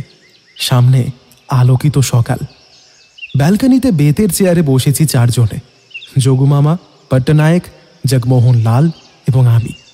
বলা বাহুল্য, কাল রাতের 2 অতিথিকেই সোজা সদর শহর ডাল্টনগঞ্জের থানায় চালান করে দেওয়া হয়েছে। চায়ে বিস্কুট ডুবিয়ে লাল বললেন, এবার তো নিশ্চয়ই বলবেন স্যার, কোন পথে এই অদ্ভুত রহস্যের ফয়সলা করলেন? অবশ্যই ডক্টর মুখার্জি, গুছিয়ে বলতে হবে। নিশ্চয়ই বলবো। এখন তো কোথাও কোনো ধোঁয়াশা নেই, কাজেই নিশ্চয়ই বলবো। চায়ে লম্বা চুমুক মেরে যোগুমামা বললেন, বাহ, যে কথা বলছিলাম। তবে শুরু করার আগে, যেহেতু এই খুনোখুনি করেছে বিজ্ঞানী নামের কলঙ্কদুই শয়তান, তাই তাদের বুদ্ধির দৌড়টাও ছিল সাধারণ মাপের চেয়ে অনেক বেশি। সেই কারণেই গোড়াতে বরং অল্প করে বলে নিই দুজনের গবেষণার বিষয়বস্তুটা। হ্যাঁ, এটা জানলে আপনাদের গোটা ব্যাপারটা বুঝতে সুবিধা হবে। কি বলি? যেটা আপনার সুবিধে, আমরা শুধু বুঝতে চাই। বেশ, শুনুন তবে। এই থ্যাকারে এবং ভেঙ্কট সুন্দরমের গবেষণার বিষয় ছিল প্রাণীদের মস্তিষ্ক নিয়ে। আরও স্পেসিফিক্যালি বলতে হয় যে ব্রেনের মধ্যভাগ বা মিড ব্রেনের লিম্বিক সিস্টেমের একটা ছোট্ট অংশ অ্যামিগডালা নিয়ে। এই অ্যামিগডালা এক অদ্ভুত বস্তু। প্রাণী জগতের হাসি, কান্না, রাগ, আতঙ্ক, ভয় ইত্যাদি নানান অনুভূতিকে কন্ট্রোল করে মগজের ছোট্ট এই অংশটা। তো গবেষণায় দেখা গেছে যে অ্যামিগডালায় ইলেকট্রিক শক দিলে প্রাণীর স্বভাব চরিত্রে অদ্ভুত অদ্ভুত পরিবর্তন আসে। এই পরিবর্তনটা অবশ্য কিছুক্ষণের জন্যে। সায়েন্স বলছে যে লো ভোল্টেজ শক দিলে যে কোনো হিংস্র জানোয়ার অতি নিরীহ বেচারা হয়ে যায়। মিডিয়াম ভোল্টেজ দিলে আবার হয়ে ওঠে বহুগুণ হিংস্র এবং খ্যাপা। আর হাই ভোল্টেজ শক দিলে জন্তুটি হয়ে পড়ে আতঙ্কগ্রস্ত। অর্থাৎ অ্যামিগডালার ওপর ইলেকট্রিক শকের কম বেশিতে জানোয়ারের স্বভাবের বিরাট পরিবর্তন ঘটানো সম্ভব। তো শুনে অবাক হয়ে যাবেন যে অ্যামিগডালাকে যদি ব্রেন থেকে ছেঁটে বাদ দিয়ে দেওয়া হয়, যে কোনো হিংস্র জন্তুও হয়ে যায় নিপাট নিরীহ। মামা থামলেন। সকলের গোল গোল চোখ মুখের দিকে তাকিয়ে একটু হাসলেন। তারপরে বললেন, কি গোটা ব্যাপারটা আপনাদের বোধগম্য হচ্ছে কি? যেটুকু হচ্ছে ওতেই হবে, তুমি বলো মামা। হ্যাঁ, তো থ্যাকারে ভেঙ্কট সুন্দরমের জয়েন্ট রিসার্চের সাবজেক্ট ছিল এই ব্রেনের অ্যামিগডালার ওপর ইলেকট্রিক শকের তারতম্য ঘটিয়ে কিভাবে হিংস্র জানোয়ারকে নিরীহ করে তোলা যায়। অবশ্যই সেটা তার অন্যান্য স্বাভাবিক গুণগুলো বজায় রেখে, কারণ অতীতের রিসার্চে জানা গেছে যে জন্তুকে হিংসাহীন করে তোলা যাচ্ছে ঠিকই, কিন্তু সঙ্গে সঙ্গে তার স্বভাবের অন্যান্য আর 5টা দরকারি গুণগুলো উধাও হয়ে যাচ্ছে কমপ্লিটলি। জানোয়ারটি হয়ে পড়ছে কীরকম একটা ওই জড়োদ্গব স্বভাবের। তো দুজনের গুরুত্বপূর্ণ গবেষণা যখন অনেকটা এগিয়ে গেছে, ঠিক ঠিক সে সময় এই দুই বন্ধুতে বাঁধল ভয়ানক ঝগড়া। আর সেটা এতটাই কুৎসিত পর্যায়ে পৌঁছেছিল যে ভেঙ্কট সুন্দরম একদিন চুপি সাড়ে গা ঢাকা দিল সব কাগজপত্র গোপনে সরিয়ে। আসলে তার গোপন ইচ্ছে ছিল এই জয়েন্ট রিসার্চের কৃতিত্ব সে একা একাই ভোগ করবে। ইয়েস, তো ভারতের এখানে সেখানে ঘুরতে ঘুরতে এই জঙ্গল মনে ধরে যায় ভেঙ্কটের। ঘাপটি মেরে নিঃশব্দে গবেষণা চালিয়ে যায় সে। হ্যাঁ, কিন্তু থ্যাকারে ছাড়বে কেন? বর্গী রক্ত তার শরীরে, প্রতিশোধের আগুন তার মনে তখন 24 ঘন্টা দাউ দাউ করছে। শিকারী কুকুরের মতো গন্ধ শুঁকে শুঁকে একদিন সে ঠিক হাজির হলো এখানে, অবশ্যই সাংবাদিকের ছদ্মবেশে। তারপর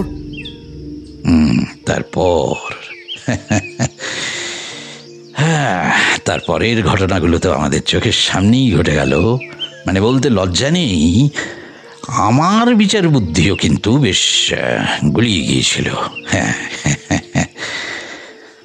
দাঁড়ান একটু জল খেয়ে নি। যোগমামা একটু থামলেন, টেবিলে ঢাকা দেওয়া গ্লাস থেকে জল খেলেন, তারপরে ফের শুরু করলেন।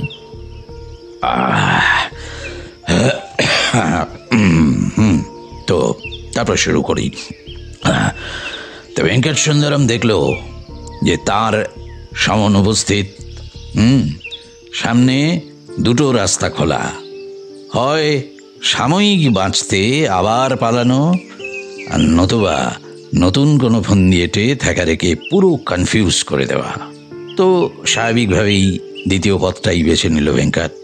সে ইতিমধ্যেই প্রচুর টাকা পয়সা ছড়িয়ে শুধু বীরু নয়, আদিবাসীদের একটা দলকেও কবজা করেছিল। তো তাদের সাহায্যে বানিয়েছিল বনের মধ্যে এই গোপন তাঁবু। তারাই ভেঙ্কটের রিসার্চের জন্য নিয়মিত জন্তু সাপ্লাই দিত, আর এর ফলেই বেতলায় শুরু হয়ে গিয়েছিল জন্তুদের খ্যাপামি, which was reported priorly. সর্বক্ষণের সঙ্গী বীরুর সাহায্যে এরপর ভেঙ্কট জোগাড় করে এক আদিবাসী মানুষকে। লোকটি মাঝবয়সী, তিনকুলে কেউ নেই, তার দেহের গড়ন ও গায়ের রং ভেঙ্কট সুন্দরমের কাছাকাছি। তারপর হ্যাঁ, গভীর রাতে ওই লোকটিকে ভুলিয়ে ভালিয়ে জঙ্গলে নিয়ে গিয়ে নৃশংসভাবে খুন করা হয়। তারপর মৃতদেহকে নিজের জামা প্যান্ট, গলায় নিজের চেন পরিয়ে, চোখের চশমা পাশে ফেলে রেখে ভেঙ্কট গা ঢাকা দেয় আদিবাসী পল্লীতে। এতে দুদিক দিয়েই সুবিধে হলো ভেঙ্কট সুন্দরমের। থ্যাকারের কাছে নিজেকে একবার মৃত প্রমাণ করতে পারলে ওর হাতে মরার ভয় নেই। আবার তাদের পুরনো ঝগড়ার কথা যদি গোয়েন্দারা জেনেও যায় তাতেও লাভ। পুলিশ খুঁজে খুঁজে খুনি হিসেবে থ্যাকারেকেই ধরবে। হ্যাঁ, কোয়াইট ক্লেভার। সেদিন ভেঙ্কট সুন্দরমের মৃত্যুর খবর নিয়ে আসার সময় বা স্পটে গিয়ে অশিক্ষিত বীরু মুর্মু যে অভিনয় করেছিল, ওফ, স্প্লেন্ডিড স্প্লেন্ডিড, অনবদ্য। আমাকেও ঘোল খাইয়ে ছেড়েছিল। বাট দুটো চিহ্ন দেখে আমি অন্যরকম ভাবতে শুরু করি। চিহ্ন? ইয়েস, চিহ্ন।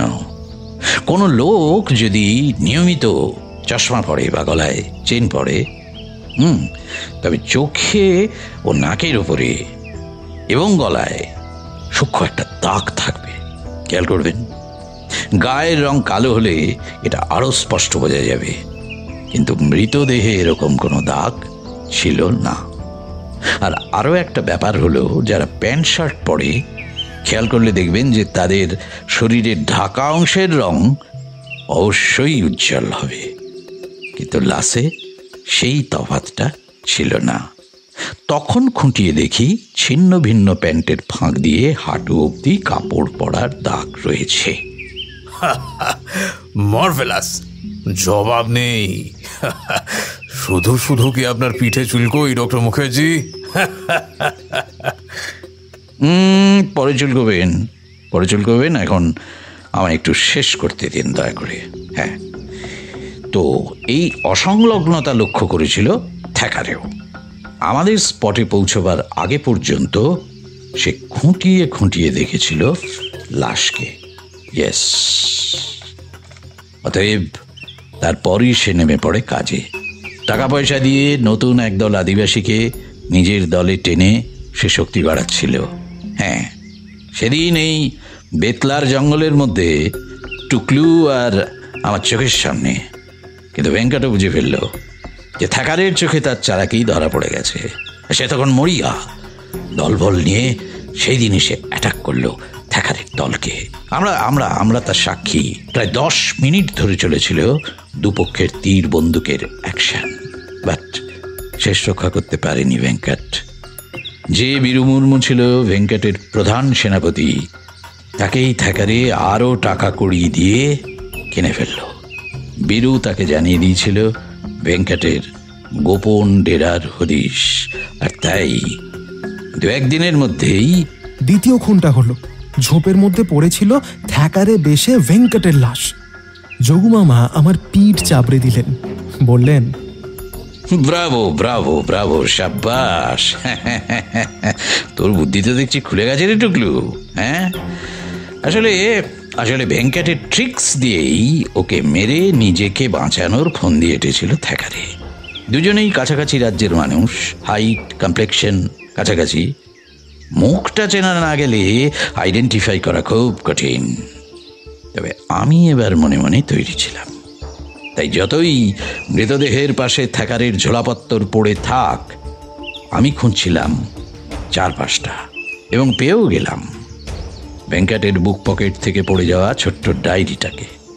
আর শুধু তাই নয়, খুনের পরে ভেঙ্কটের প্যান্টের পকেট থেকে সব কাগজপত্র বের করে নিলেও পকেটের একেবারে নিচের দিকে লেপ্টে ছিল 2-1টা কাগজ।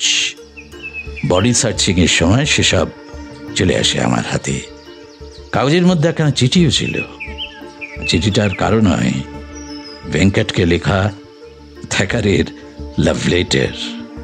বেতলায় পৌঁছে সে দিয়েছিল ভেঙ্কটকে। চিঠিতে কি ছিল? ছিল কয়েকটা মাত্র শব্দ ইংরেজিতে। দোস্ত, এবার তোমাকে পেয়েছি, আর ছাড়ছি না, থ্যাকারে। আচ্ছা মামা, ওই তাঁবুর মধ্যে যে হেডফোনগুলো ছিল, ওইগুলোই কি জন্তুদের ব্রেনে ইলেকট্রিক শক দেবার যন্ত্র? রাইট, বিশেষ ধরনের ইলেকট্রোড।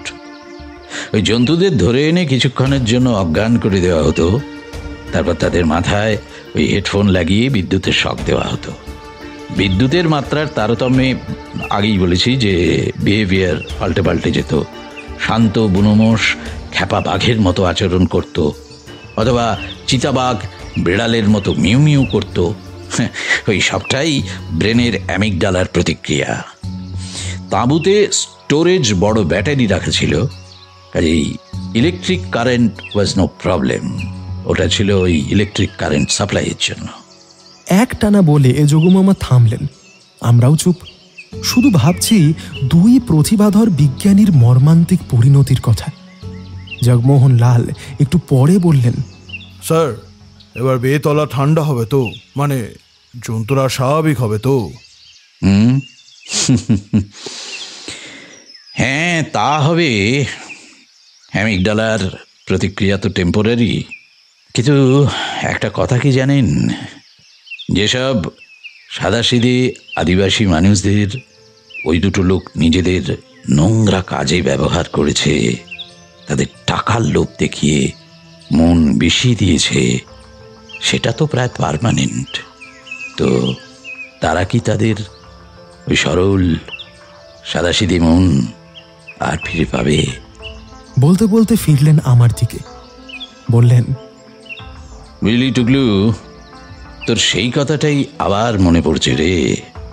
মস্তকে দংশেছে ফণি, তাগা বাঁধব কথা। দেশের সবচেয়ে সম্মানীয়, বলা চলে ক্রিম অব দ্য সোসাইটি, বিজ্ঞানী মহলে যেখানে দুর্নীতির কালসাপ বাসা বেঁধেছে, সেখানে সাধারণ মানুষের কি অবস্থা দাঁড়াবে বলতো? হ্যাঁ, দুর্নীতির বিষে গোটা দেশটাই ঝাঁঝরা হয়ে যাচ্ছে রে, একেবারে নিঃশেষ হয়ে যাচ্ছে। এর থেকে মুক্তির কি কোনো উপায় নেই রে টুকলু? কোনো উপায় নেই। কি গল্প শেষ তো? আরে আপনাদের বলেছিলাম না একটা চমক আছে। আজ আপনাদের জন্য রয়েছে যোগু মামার আরও একটি নতুন গল্প। শুরু হচ্ছে আজকের দ্বিতীয় গল্প, মাটিতে মৃত্যু।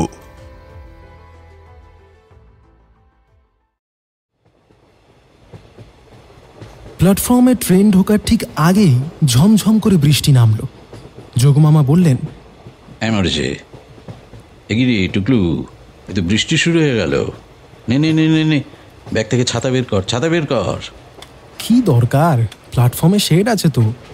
যদি শেড ক্রস করে ট্রেন থামে তখন তখন কি হবে? বলেই যোগু মামা বললেন, আচ্ছা থাক থাক, ছেড়ে দে ছেড়ে দে, দরকার নেই।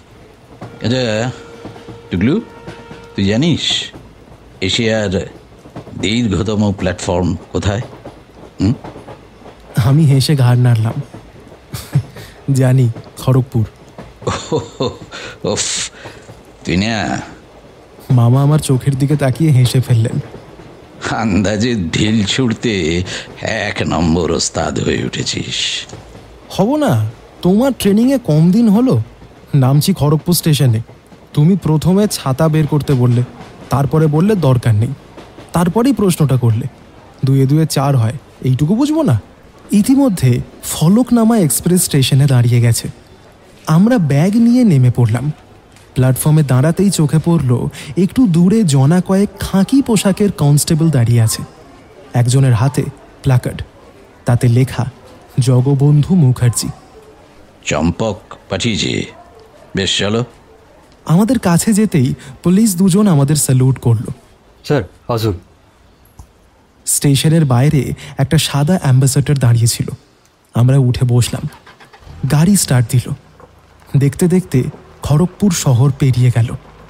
দুপাশে ধানক্ষেত, পুকুর, ডোবা, ঝোপঝাড়, মাঝে মধ্যে মাটির বাড়ি। বৃষ্টি এক নাগারে হয়ে চলেছে। আকাশ কালো। আমি জানলা দিয়ে বাইরের দিকে তাকিয়ে আছি। যেদিকে তাকাও শুধু সবুজ আর সবুজ। বৃষ্টি ভেজা গ্রাম বাংলার রূপই আলাদা। 8 ঘন্টার মধ্যেই দৃশ্যপট বদলে গেল। কোঠাবাড়ি, শহর, দোকানপাট, মেদিনীপুর শহর। বৃষ্টিটাও ধরে এসেছে।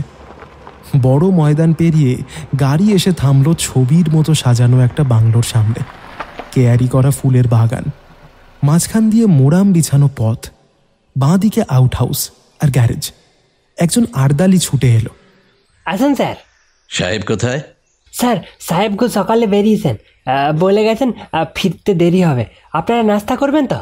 না না, স্রেফ চা বা কফি। খেয়ে উঠে বেসিনে হাত ধুচ্ছি, বাইরে গাড়ির হর্ন। উঁকি মেরে দেখলাম বাইরে একটা ঝকঝকে সাদা টাটা সুমো এসে দাঁড়িয়েছে। আর্দালি ছুটে এলো। গাড়ি থেকে নামলেন প্রায় 6 ফুট লম্বা সুদর্শন মানুষ। গটগট করে উঠে এলেন বাংলোর দিকে।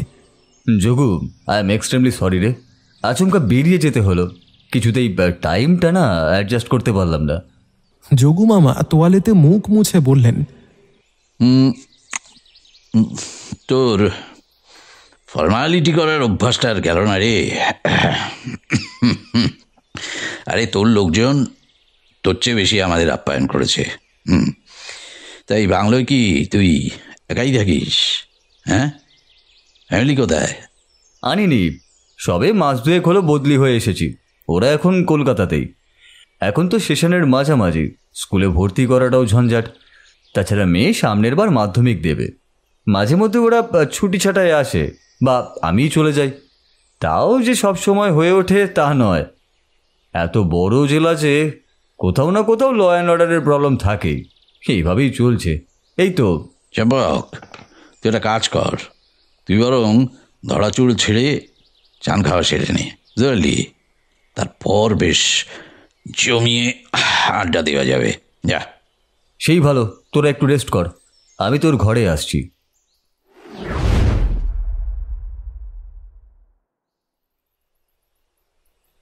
যোগুমামা সরকারি আমন্ত্রণে মাস তিনেক ত্রিপুরায় ছিলেন।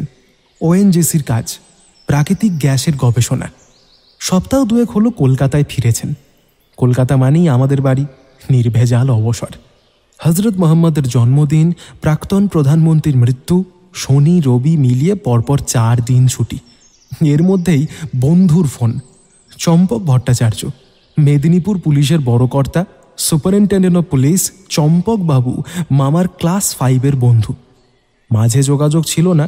মামা সায়েন্স নিয়ে পড়েছেন, উনি ইংরেজিতে MA করে কলেজ পড়াচ্ছিলেন। কিন্তু মাথায় কি পোকার রলো কে জানে, সিভিল পরীক্ষা দিয়ে পুলিশের চাকরিতে যোগ দিলেন। মামা চম্পকবাবুর খোঁজ না রাখলেও উনি বিজ্ঞানী ডক্টর জগবন্ধু মুখার্জির ঠিকানা ঠিকুজি ঠিকই রেখে যাচ্ছিলেন। অবশ্য জাতীয় বিজ্ঞানীদের সম্মান পাওয়ার পর থেকে মামার খবরাখবর প্রায়শই এত খবরের কাগজপত্রে বেরোয় যে কারোর পক্ষেই তা জানা সম্ভব। তো চম্পকবাবুই ফোন করে মামাকে নেমন্তন্ন করলেন যে ছুটি কাটাতে হবে মেদিনীপুরে, তাই চলে আসতে। ওখান থেকে ঝাড়গ্রাম, বেলপাহাড়ির দিকের পাহাড় বা দীঘার সাগর, যেখানে ইচ্ছে যাওয়ার অবাধ সুযোগ। সুতরাং সুযোগের সদ্ব্যবহার করতে মামা ভাগ্নে ব্যাগ গুছিয়ে বেরিয়ে পড়লাম। যাওয়ার আগের দিনেই মামা বন্ধুকে ফোন করে দিয়েছিলেন। বল যোগু, কেমন আছিস? চম্পকবাবু ঘরে ঢুকতে ঢুকতে বললেন, উর্দি ছেড়ে এখন ঘরোয়া পাজামা পাঞ্জাবি পরে নিয়েছেন। আমি তো ভালোই আছি, তা তোর কি খবর? আমার আগেই তো বললাম, এত বড় জেলা, কোথাও না কোথাও কিছু না কিছু লেগেই আছে। নিঃশ্বাস পর্যন্ত ফেলতে পারি না রে। মাঝে মাঝে মনে হয় 24 ঘন্টাকে যদি টেনে 48 ঘন্টা করা যেত। কেন রে, তোর কি সব জায়গাতেই নাক গলাতে হয় নাকি? তোর নিচে তো একাদা অফিসার রয়েছে, additional, deputy, circle inspector, OC. ওরা করেটা কি? আহা, খবরাখবর তো সব জায়গারই রাখতে হয়।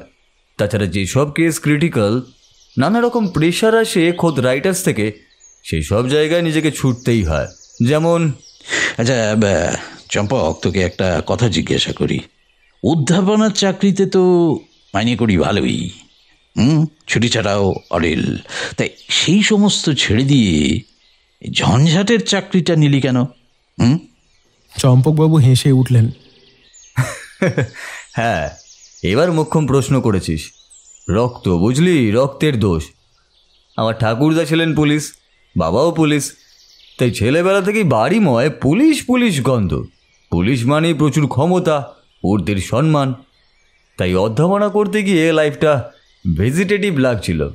কোনো থ্রিল নেই, পাওয়ার নেই, কিচ্ছু নেই। বুঝলাম, তা তুমি সেরেই বাঁশটি নিয়েছ। হ্যাঁ, যাকে তাই এবার বলো তো, আজ 7 সকালে দৌড়েছিলে কোন চুলোয়? বরচুলোয় ওই ডিএম সাহেবের কাছে।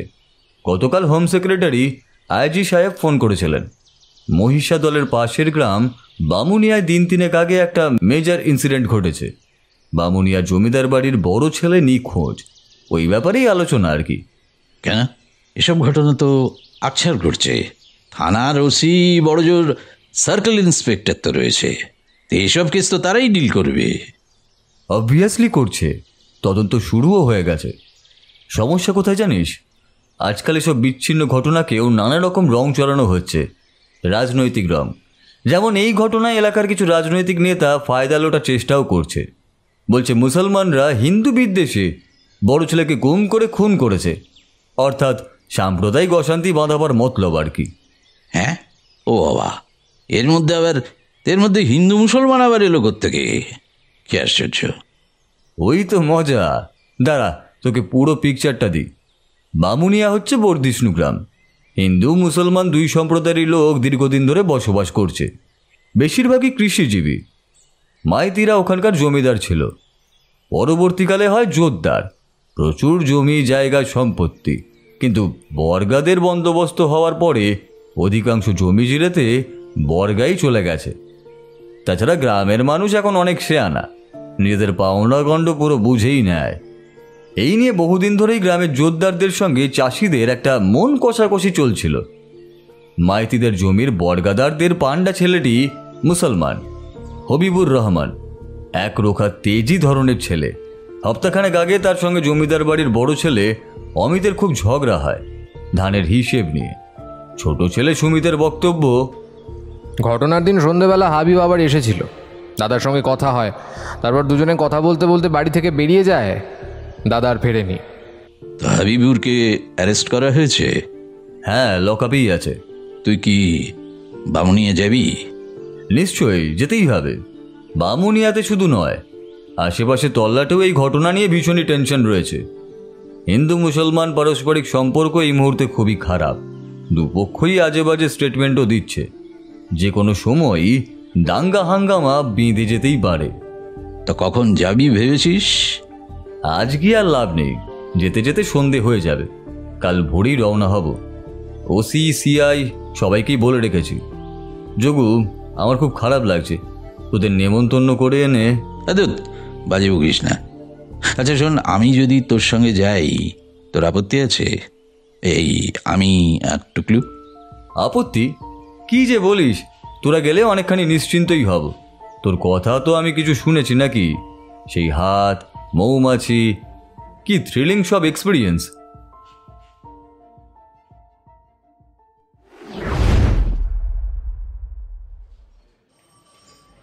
চোখ দুটো টকটকে লাল, এক মাথা ঝাঁকড়া উস্কো খুস্কো চুল, পেটাই চেহারা। মামা বললেন, বসো হাবিবুর। ছেলেটি বসলো মাথা ঝুঁকিয়ে। মামা নরম গলায় বললেন, দেখো হাবিবুর, আমি পুলিশের লোক নই। তোমার মুখ থেকে সত্যি কথাটা শুনতে চাইছি। হাবিবুর মাথা তুলল, তীব্র দৃষ্টিতে সোজাসুজি তাকালো যোগু মামার দিকে, ঝাঁঝালো সুরে বলল, কি শুনবেনটা কি? আমি কিভাবে কখন বর্দাবাবুকে খুন করেছি? বারবার বলছি আল্লাহর কি রে, আমি খুন করিনি করিনি করিনি। কেউ বিশ্বাস করছে না আমার কথা। হ্যাঁ, আমার সঙ্গে বর্দাবাবুর খুব ঝগড়া হয়েছিল, সে তো নিখোঁজ হবার 2 দিন আগে। সে ঝগড়া তো মিটেও গেছিল, তবু আমাকে শুধু শুধু। হাবিবুরের কথা আটকে যায়। মামা বললেন, দেখো তুমি যতটুকু জানো আমাদের খুলে বলো। বলবে তো? তুমি তো জমিদার বাড়ির বর্গাদারদের নেতা। তোরা লোক কেমন, তোমার সঙ্গে কেন ঝগড়া বেঁধেছিল অমিতবাবুর, যা জানো সমস্ত কিচ্ছু বাদ দিও না। হ্যাঁ, একটা কথা বুঝে দেখো হাবিবুর, দেখো তুমি যে নির্দোষ সেটা প্রমাণ করতে গেলে হয় নিখোঁজ অমিতবাবুকে খুঁজে বের করতে হবে, অথবা তিনি যদি সত্যিই খুন হয়ে থাকেন তাহলে খুনিকে ধরতে হবে। হাবিবুর হাঁ করে মামার কথা শুনছিল। এবারে তা ঘাড় নাড়ল। মামা বললেন, বলো তাহলে। থানার এই ঘরে সাদা পোশাকে চম্পকবাবু, মামা এবং আমি আছি। হাবিবুরের দৃষ্টি আমাদের সবার দিকে বার কয়েক ঘুরল, তারপরে বলল, বাবু, বর্দাবাবু লোক খুব পাজি ছিল। সারা গ্রাম তার 70 হবে না কেন? যখন তখন বেহেদ মাতাল হয়ে যার তার ঘরে গিয়ে উৎপাত করত, জোর জুলুম করত। ছোটদাবাবু আবার উল্টো স্বভাবের মানুষ, অতি ভদ্র লোক, কখনো বেচাল দেখিনি আজ পর্যন্ত। জমি জিরের বিষয় আশয় সব সেই দেখাশোনা করত। বর্গাদারদের সঙ্গে হিসেব নিকেশ, জন্মযুদ্ধের টাকা কুড়ি সব সেই। বর্দাবাবু শুধু খেত, ঘুমতো আর ফুর্তি করত। আচ্ছা, বর্দা বাবুর সঙ্গে তোমার ঝগড়াটা হলো কি নিয়ে? তবে মানে সে তো কিছুই দেখতো না বলছো, তাই তো? দেখতো নাই তো, শয়তানি বুদ্ধি ছিল যে 18 আনা। যেদিনের ঘটনা সেদিন ছোটদাবাবুর সঙ্গে ধান চালের হিসেব মিটিয়ে বেরোচ্ছি, ঠিক বাড়ির গেটের মুখে কোত্থেকে এসে আমায় ধরলো, বলে, শোন হাবিব, আমার ভাগের হিসেব এবার আলাদা করে রাখিস কিন্তু। আমি বললাম, সে কি, তোমার হিসেব আলাদা হবে কেন? যা হিসেব সব তো ছোটদাবাবুকে চুক্তি করে দিয়ে এসেছি, তোমায় কিছু আলাদা আমি দিতে পারবো না। ব্যাস, বর্দাবাবু গেলেন রেগে, নেশা করে টং হয়েছিল, খুব চেল্লামেলি লাগিয়ে দিল, তেড়ে তেড়ে আমায় মারতে আসে। শেষে ছোটদাবাবু এসে ঠান্ডা করলো, আমায় আলাদা ডেকে বলল, হাবিব, কিছু মনে করিস না, দাদাকে তো জানিস, কি বলতে কি বলেছে। বুঝুন বাবু, 2 ভাইয়ে কেমন আসমান জমিন ফারাক। বুঝলাম। অমিত যেদিন নিখোঁজ হলো শুনলাম সেদিনও সে তোমার সঙ্গেই কথা বলতে বলতে বাড়ি থেকে বেরিয়েছিল, এটা কি সত্যি? হ্যাঁ বাবু, সেদিনও সন্ধেবেলা জমিদার বাড়ি থেকে কথা বলে বের হচ্ছি, গেটের মুখে দেখা হয়ে গেল। তবে সেদিন বরদাবাবু একদম উল্টো গতিক, খুব নরম ছিল, আমার হাত ধরে বলল, কিছু মনে করিস নি রে? তারপর সঙ্গে সঙ্গে আস্তে আস্তে কিছু টাকা চাইলো। টাকা চাইলো তোমার কাছে? কেন? বলল, খুব আদান্তরে পড়ে গেছি রে, একটু জোগাড় করে দে, সময় শোধ দেব। তো তুমি কি বললে? বললাম দেখি চেষ্টা করে। বরদাবাবু আমার হাত ধরে বলল, না রে ভাই, তোকে ব্যবস্থা করে দিতেই হবে। আচ্ছা হাবিবুর, বরদাবাবু তোমার সঙ্গে কতদূর পর্যন্ত এসেছিল? জমিদার বাড়ির দরজার পরেই অনেকখানি জায়গা নিয়ে কলা বাগান, কলা বাগানের শেষ মাথা পর্যন্ত বরদাবাবু আমার সঙ্গে এসেছিল। ছোটদাবাবু তোমাদের দেখেছিল? হ্যাঁ, আমি যখন বেরোচ্ছি উনিও দরজা পর্যন্ত এসেছিলেন। বেশ, সব শুনলাম হাবিবুর। তুমি বলছো যে ছোটদাবাবু ভদ্র ভালো লোক, দাদার মতো একেবারেই নয়। তুমি কি জানো তোমার নামে দাদাকে খুনের অভিযোগ তোমার সেই ছোটদাবাবুই করেছে? হাবিবুরের মুখ আরো অন্ধকার হয়ে এলো। জানি বাবু, শুনেছি। প্রথমটায় বিশ্বাস হয়নি, দুদিনই উনি নিজের চোখে সব দেখেছেন। তা সত্ত্বেও তারপর ভাবলাম, হাজার হোক নিজের দাদা, রক্তের টান। কিন্তু আপনি বলুন বাবু, আমি বড়বাবুকে খুন করতে যাব কেন? আমার কি লাভ বলুন তো? দেখো, লাভ লোকসান বিচার করে মানুষ কি সবসময় কাজ করে না। রাগ বড় চণ্ডাল, মানুষ সব বুদ্ধিশুদ্ধি তখন হারিয়ে ফেলে। যাকে হবিবুর, তোমাকে ধন্যবাদ, তুমি সব খুলে বলে খুব উপকার করলে। আমি তোমার কথা দিচ্ছি যে তুমি নির্দোষ হলে ছাড়া পাবেই। চলে। টাটা সময় উঠতে উঠতে মামা বললেন, সবটা রেকর্ড করেছিস তো? হ্যাঁ, কিরে? চম্পকবাবু ঘাড় নাড়লেন, তারপরে বললেন, সিং চলো, বামুনিয়া যেতে হবে।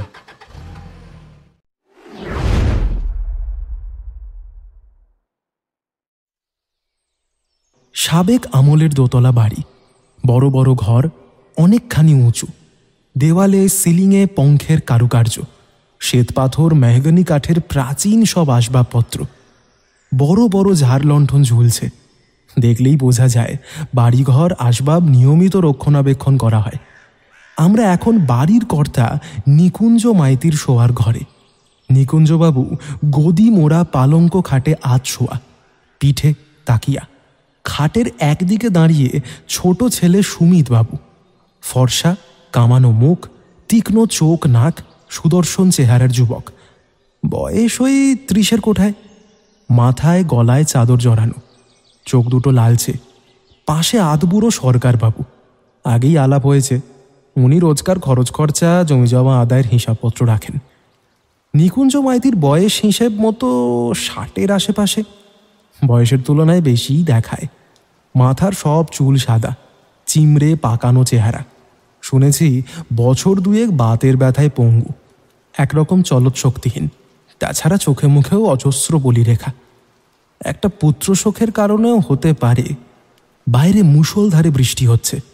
জানলা দিয়ে সেদিকে একবার তাকিয়ে যোগুমামা নিজেই চেয়ারটা টেনে নিয়ে গেলেন কর্তার পালঙ্কের কাছে। তারপরে বললেন, নিরঞ্জনবাবু, দেখুন, আপনার মানসিক অবস্থা বুঝতে পারছি। আর এই বয়সে আপনার জোয়ান বড় ছেলে নিখোঁজ হয়ে গেল, তো না না, কিছু না। আমাদের সবাইকে স্তম্ভিত করে দিয়ে খ্যানখ্যানে কাঁপানো গলায় নিকুঞ্জ মাইতি বলে উঠলেন, ও যদি চিরদিনের মতো নিখোঁজ হয়ে যায় তাতেই খুশি হই। ছেলে যদি অকাল কুষ্মাণ্ড হয়, বাজি নচ্ছাড় হয়, তার চেয়ে বড় শাস্তি বাবা মার আর কি বা হতে পারে? ওদের দুজনেরই মা চলে গেল ছোটবেলায়। আমি আমার সাধ্য মতো মানুষ করেছি। না না, বড়টাকে আর মানুষ করতে পারিনি। এই ছোটটাই যে আমার বল ভরসা। ওই আমায় যেটুকু যা দেখাশুনো করে। না তবুও না না, তবুও নয়।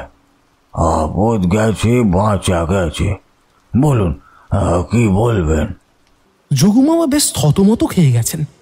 এরকম সোজাসুজি কড়া জবাব বোধহয় ভাবতে পারেননি তিনি। কয়েক মুহূর্ত চুপ করে থেকে বললেন, তা অমিত বাবুর এই নিখোঁজ হওয়ার ব্যাপারে আপনি কাউকে সন্দেহ করেন? মানে কেউ ওকে তুলে নিয়ে গিয়ে গুম করে দিয়েছে? না, কি লাভ? সকলেই জানতো বাপে তাড়ানো ছেলে। মুক্তিপণ চাইলে একটি পয়সাও দেবো না। আমি তোকে ত্যায্যপুত্র করবো, সেটাই ঠিক করেছিলাম। যোগুমামা নিঃশব্দে মাথা নাড়লেন। অন্যরাও চুপ। অখণ্ড নিস্তব্ধতা ঘর জুড়ে। আমি দেখলাম সকলেরই চোখ মামার দিকে। বেশ খানিকক্ষণ সময় নিয়ে মামা আবার মুখ খুললেন। আপনি যা বললেন এর পরে আর কিছু তো বলার থাকতে পারে না। শুধু একটাই কথা, আচ্ছা আপনি কি জানেন যে সুমিত বাবু পুলিশে ডায়েরি করেছেন আপনাদের বর্গাদার হাবিবুরের নামে? মানে তার সন্দেহ যে এই হাবিবুরই তার দাদাকে তুলে নিয়ে গিয়ে খুন করেছে। তাই নাকি? তা তো জানতাম না। নিকুঞ্জবাবু বিরক্তির চোখে তাকালেন ছোট ছেলের দিকে। তারপরে বললেন, সে ওর কি মনে হয়েছে ওই জানে। তবে আমার অপকণ্ড ছেলেকে হবিপুরের খুন করার কোনো কারণ আমি দেখি না। আপনার সঙ্গে কথা বলে খুব ভালো লাগলো। যোগুমামা উঠে দাঁড়ালেন। চারদিকটা একটু ঘুরে ফিরে দেখবো, বুঝলেন? চলুন সুমিতবাবু, আসুন, আপনার সঙ্গেও কথা আছে একটু। ঘরের বাইরে দিয়ে টানা বারান্দা চলে গিয়েছে। বৃষ্টি একটু ধরেছে, তবে এর মধ্যেই জলের ছাট বারান্দায় জল সপসপ করছে। যোগুমামার পিছনে পিছনে আমরা সকলে বারান্দায় এসে দাঁড়ালাম। যোগুমামা বললেন, বাহ, চমৎকার! এখান থেকে তো অনেক দূর পর্যন্ত দেখা যায়। তা সুমিতবাবু, এটাই তো আপনাদের কলা বাগান? আগে হ্যাঁ। তো ঘটনার দিন আপনি কোথায় দাঁড়িয়েছিলেন? আগে নিচের ফটকের কাছে। আপনার দাদার হাবিবুরকে কত দূর পর্যন্ত দেখেছেন? ওই বাগানের শেষ অবধি। দুজনে পাশাপাশি হাঁটছিল, কথা বলছিল। তারপর আমি ঘরে ফিরে আসি। আপনার ঘর কোনটা? এই তো বাবার পাশেরটা, পরেরটায় দাদা থাকতো। আচ্ছা, তো বাড়ির লোক বলতে কি আপনারা তিনজন? আগে হ্যাঁ, আমরা তিনজন দোতলায় থাকি, বাকি দুটো ঘর খালি পড়ে থাকে। আত্মীয় স্বজন এলে একতলায়? একতলায় রান্নাঘর, খাওয়ার ঘর। সরকারবাবু একটায় থাকেন। তাছাড়া কাজের মাসি, ঠাকুর, বাবার 5 ফরমাস কাটে কালু, ওরা সব থাকে। আচ্ছা সুমিতবাবু, ঘটনার দিন তো দাদার সঙ্গে হাবিবুরের কথা কাটাকাটি হয়নি, তাই তো? আমার সামনে হয়নি, তবে অনেকটা দূর চলে যাওয়ার পরে দেখেছিলাম দুজনেই হাত পা নেড়ে কথা বলছে। বেশ উত্তেজিতও মনে হচ্ছিল, তবে অনেকটা দূরত্ব, কোনো শব্দ কানে আসেনি। তা তখন কটা বেজেছিল? ঘড়ি দেখিনি, 5:30টার পরে তো বটেই, সূর্য ডুবে গেছিল। তো বাবার কথা তো শুনলেন, এ ব্যাপারে? আমি বাবার সঙ্গে একমত নই। দাদার অনেক দোষ ছিল, আবার মানুষ হিসেবেও ছিল দিলদরিয়া। জমিদারি মেজাজের লোক বলতে পারেন। তাই যা হয়, বেশ কিছু চামচে জুটে গেছিল, তারাই বাজে বাজে লোভ দেখাতো, উস্কাতো। দাদা পরের দিকে ওদের সংসর্গ থেকে বেরিয়ে আসতে চেষ্টাও করেছিল, পারতো না। 1-2 দিন কাটিয়ে দিলে ওরা আঠার মতো লেগে থাকতো, দাদাকে বশ করে ফেলতো। আর আমাদের বর্গাদারদের পান্ডা হাবিবুর ছেলেটা। সুমিতবাবু একটু থামল। আমাদের সবার দিকে এক ঝলক তাকিয়ে বলল, ছেলেটা ছিল মহা তেঁদর, টেঁটিয়া গোছের লোক। অন্য বর্গাদারদের হাত করে ফেলেছে, সেই তাদের পান্ডা। ও যা বলবে তাই হবে। রোজ নতুন নতুন আবদার, এই চাই ওই চাই, না দিলে কাজ বন্ধ, চাষ বন্ধ। বিশ্বাস করুন, আমি বিরক্ত হয়ে উঠেছিলাম। বুঝলাম, কিন্তু আপনার দাদাকে খুন করে ওর লাভ কি? হয়তো দাদা ওর কিছু গোলমাল ধরে ফেলেছিল, ভয় দেখিয়েছিল, আমাদের বলে দেবে। কিন্তু আপনার দাদা তো হাবিবুরের কাছে টাকা চেয়েছিল। হবিবুরের কাছে? দাদা? ও বলল? অ্যাবসার্ড! ও ডাহা মিথ্যে বলছে। কি দরকার দাদার? বাবা যতই রাগ করুন, দাদা যখন যা চেয়েছে পেয়েছে। যোগুমামা কথা বলতে বলতে সুমিতবাবুর ঘরে ঢুকে পড়েছেন। আমরাও। বেশ ছিমছিমে গোছানো ঘর, টেবিল, চেয়ার, বইয়ের আলমারি, বেশ কিছু ইংরাজি বাংলা সাহিত্যের ক্লাসিক্স বই, একটা ছোট পালঙ্ক খাট, পাশে জামা কাপড় রাখার পুরনো ধাঁচের আলমারি কাম ড্রেসিং টেবিল, আয়না লাগানো, খাটের মাথার দিকে ছোট তেপায়া টুল, জলের জগ, গ্লাস। যোগুমামার দৃষ্টি ঘুরছে ঘরের মধ্যে, মাথা নাড়ছেন আস্তে আস্তে। বললেন, ও হো হো, এই চাপক বুঝলি, সেই কোন সকালে এক কাপ চা খেয়ে বেরিয়েছি বুঝলি। এবার কলাটা একেবারে দেখ না ভাই, একটু। নিশ্চয়ই নিশ্চয়ই, ছি ছি ছি ছি, খুব ভুল হয়ে গেছে। শশব্যস্ত হয়ে সুমিতবাবু বলে উঠল, আমি এখনই বলে আসছি চায়ের কথা। সুমিতবাবু বেরিয়ে যেতেই মামা ইশারা করলেন চম্পকবাবুকে। সঙ্গে সঙ্গে উনি বললেন, সরকারবাবু, আপনি একটু আসুন, আলাদা করে কথা আছে। ঘর ফাঁকা। মামা দ্রুত আলমারি খুললেন, বন্ধ করলেন, উবু হয়ে খাটের তলা দেখলেন। তারপরে হঠাৎ তেপায়া টুলের কাছে বসে জলের জগের ঢাকনা তুললেন, গেলাস তুলে নেড়ে চেড়ে দেখলেন, মুখের কাছে নিয়ে এলেন। সব হয়ে গেল 8 মিনিটের মধ্যে। সুমিতবাবুও ফিরে এলো। মামা বললেন, নিন চলুন, দাদার ঘরটা একবার দেখে আসি, আসুন। সুমিতবাবু কেমন সংকুচিত হয়ে বলল, চলুন। পাশের ঘরটায় ঢোকা মাত্র বোঝা যায় তার সংকোচের কারণ। দুটো ঘরের মধ্যে তফাৎ হচ্ছে স্বর্গ আর নরক। বিশ্রী ব্যবসা গন্ধ, চূড়ান্ত অগোছালো সবকিছু ছড়িয়ে ছিটিয়ে স্তূপাকার। একদিকে টেবিলে সারি সারি পানীয়ের বোতল, একটাই খানিকটা তলানি পড়ে আছে। জানলাটা খুলে দিতে দেখা গেল কাঠের টেবিলের ওপরে ছোপ ছোপ দাগ। আপনার দাদা রেগুলার ড্রিঙ্ক করতেন? সুমিতবাবু লজ্জায় মুখ নিচু করল। আগে কিছু মনে করবেন না, আপনার কিছু নেশা টেশা? আগে না, আমার কোনো নেশা নেই। খবর এলো চা রেডি। সুমিতবাবু মামার দিকে তাকাতেই মামা বললেন, ওখানেই দিতে বলুন, আমাদের ওপরের কাজ শেষ। ওই নিকুঞ্জবাবুকে একবার বলে আসি যাই। ডাইনিং টেবিলে আমরা 4 জন, সুমিতবাবু, যোগু মামা, চম্পকবাবু আর আমি। সামনে ধোঁয়া ওঠা চা, একটা বড় প্লেটে চানাচুর আর নানা রকমের দিশি বিস্কুট। যোগু মামা 1 মুঠো চানাচুর তুলে মুখে পুরলেন, তারপরে চায়ের কাপে চুমুক দিয়ে বললেন, হ্যাঁ, মোটামুটি সবই জানা হলো। আপনার তো এখনো স্থির বিশ্বাস যে হাবিবুরি খুনি, কি তাই তো? সুমিতবাবু ঘাড় নাড়লেন। চম্পকবাবু একটা সিগারেট এগিয়ে দিলেন। মামা জোরে জোরে বার দুয়েক টান দিলেন, তারপরে বললেন, ও একটা কথা জানা হয়নি। আচ্ছা ভাই, যেদিন আপনার দাদার সঙ্গে হাবিবুরের ঝগড়া হয় আর কি, হ্যাঁ, তো সেদিন আপনার কাছে সে এসেছিল কেন? সুমিতবাবু একটু ভেবে বললেন, যদ্দূর মনে পড়ছে বর্গাদারদের হয়ে নতুন কিছু দাবি জানাতে এসেছিল। আর তার পরদিন বিকেলে, মানে যেদিন থেকে অমিতবাবু নিখোঁজ সেদিন? তার দাবি সম্পর্কে আমাদের সিদ্ধান্ত জানাতে এসেছিল। তা আপনি কি বললেন? বললাম, এমনিতেই অনেক বেশি সুবিধে দিই আমরা, নতুন করে বাড়ানো সম্ভব নয়। হবিবুর রাগে গজগজ করতে করতে 2-1 হুমকি দিয়ে বেরিয়ে গেল। চা পান শেষ। মামার সঙ্গে আমরা এগোলাম বাইরের দিকে। বাঁ দিকে সবজির ক্ষেত, ডান দিকে কলা বাগান। মামা ডান দিকে ঘুরলেন। মাঝে মাঝে মাটি উঁচু করে আল করা হয়েছে, সারি সারি পরপর কলা গাছ। আমরা কলা বাগানের পাশ দিয়ে হাঁটছি। মামা বললেন, বাবা, এ তো বিশাল ব্যাপার। হ্যাঁ সুমিতবাবু, মোট কত কলা গাছ রয়েছে?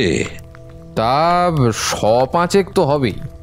খানিকটা পথ পেরোবার পরেই কলা বাগানের শেষ দেখা গেল।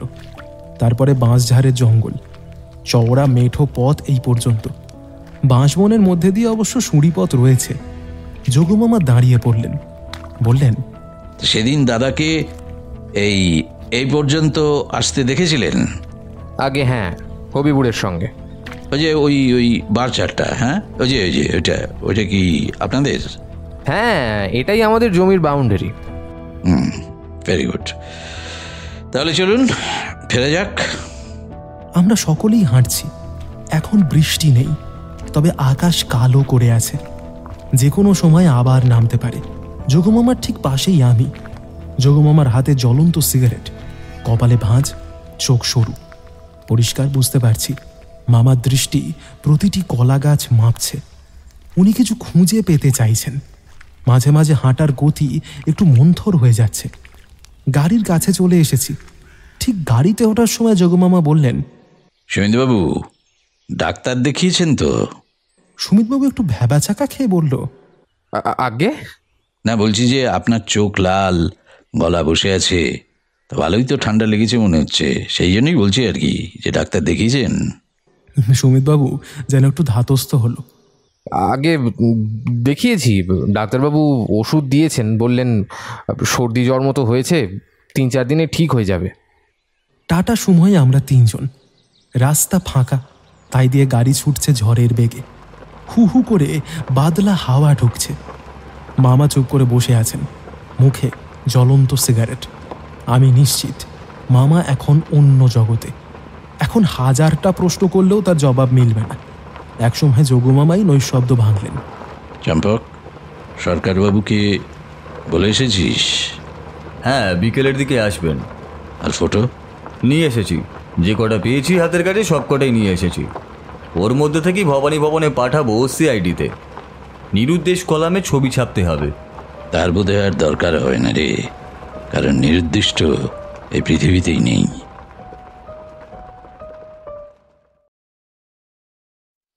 আচ্ছা সরকারবাবু, এই মারাত্মক খবরটা আপনি আগে জানাননি কেন?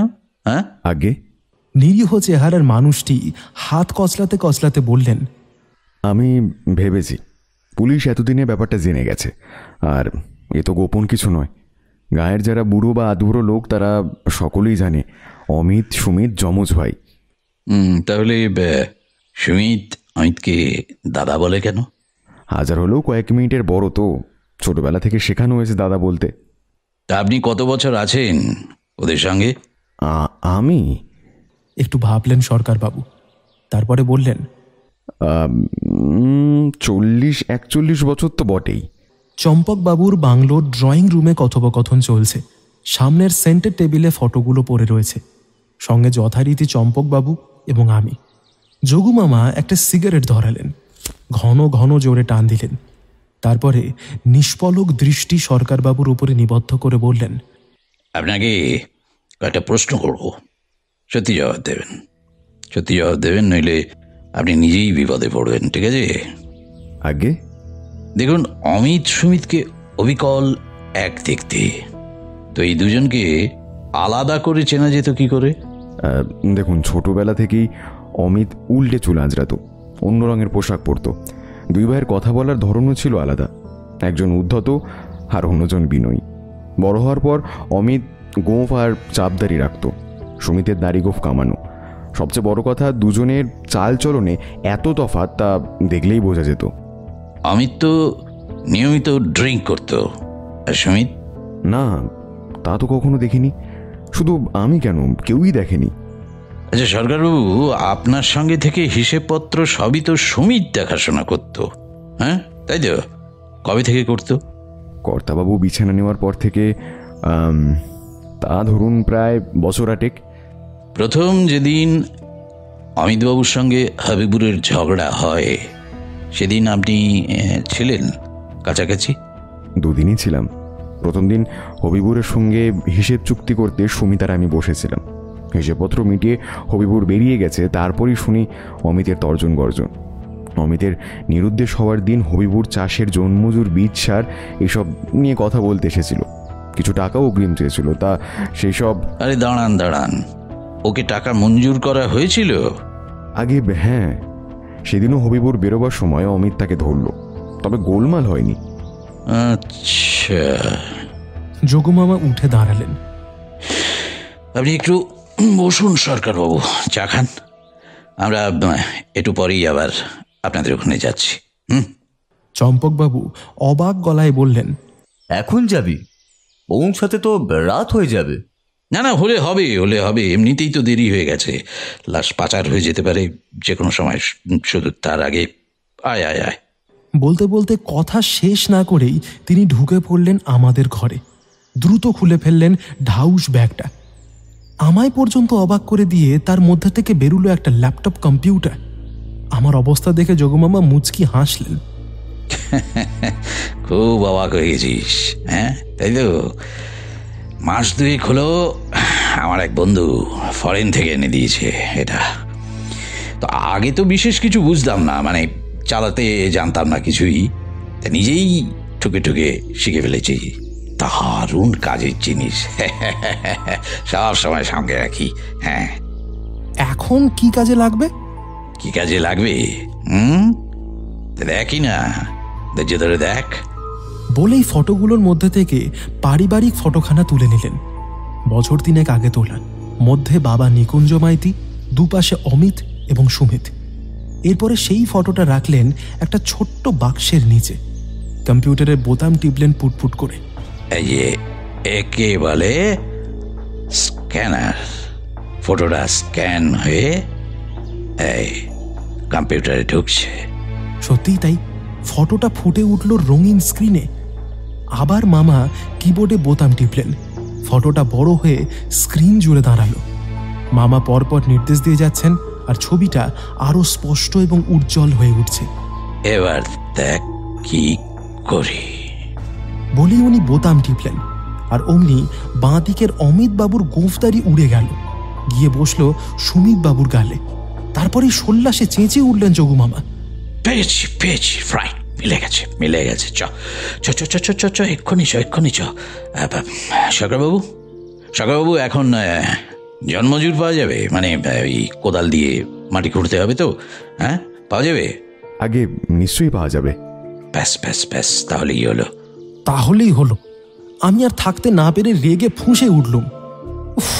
অদ্ভুত লোক তো তুমি, নিজের আনন্দেই মশগুল। এদিকে আমরা যে দম আটকে আছি জানার জন্য একবারও ভাবছো না? যোগমামা, এরপরে আমি অন্তত তোমার সঙ্গে কোথাও নেই। দেখো, তুই যে একেবারে ফিরিয়াস হয়ে গেছিস। বিশ্বাস কর ভাগ্নি, জটিল ধাঁধার উত্তর খুঁজে পাওয়ার পর আনন্দে যেরকম পাগল লাগে, আমার সেই অবস্থা হয়েছে, বুঝলি?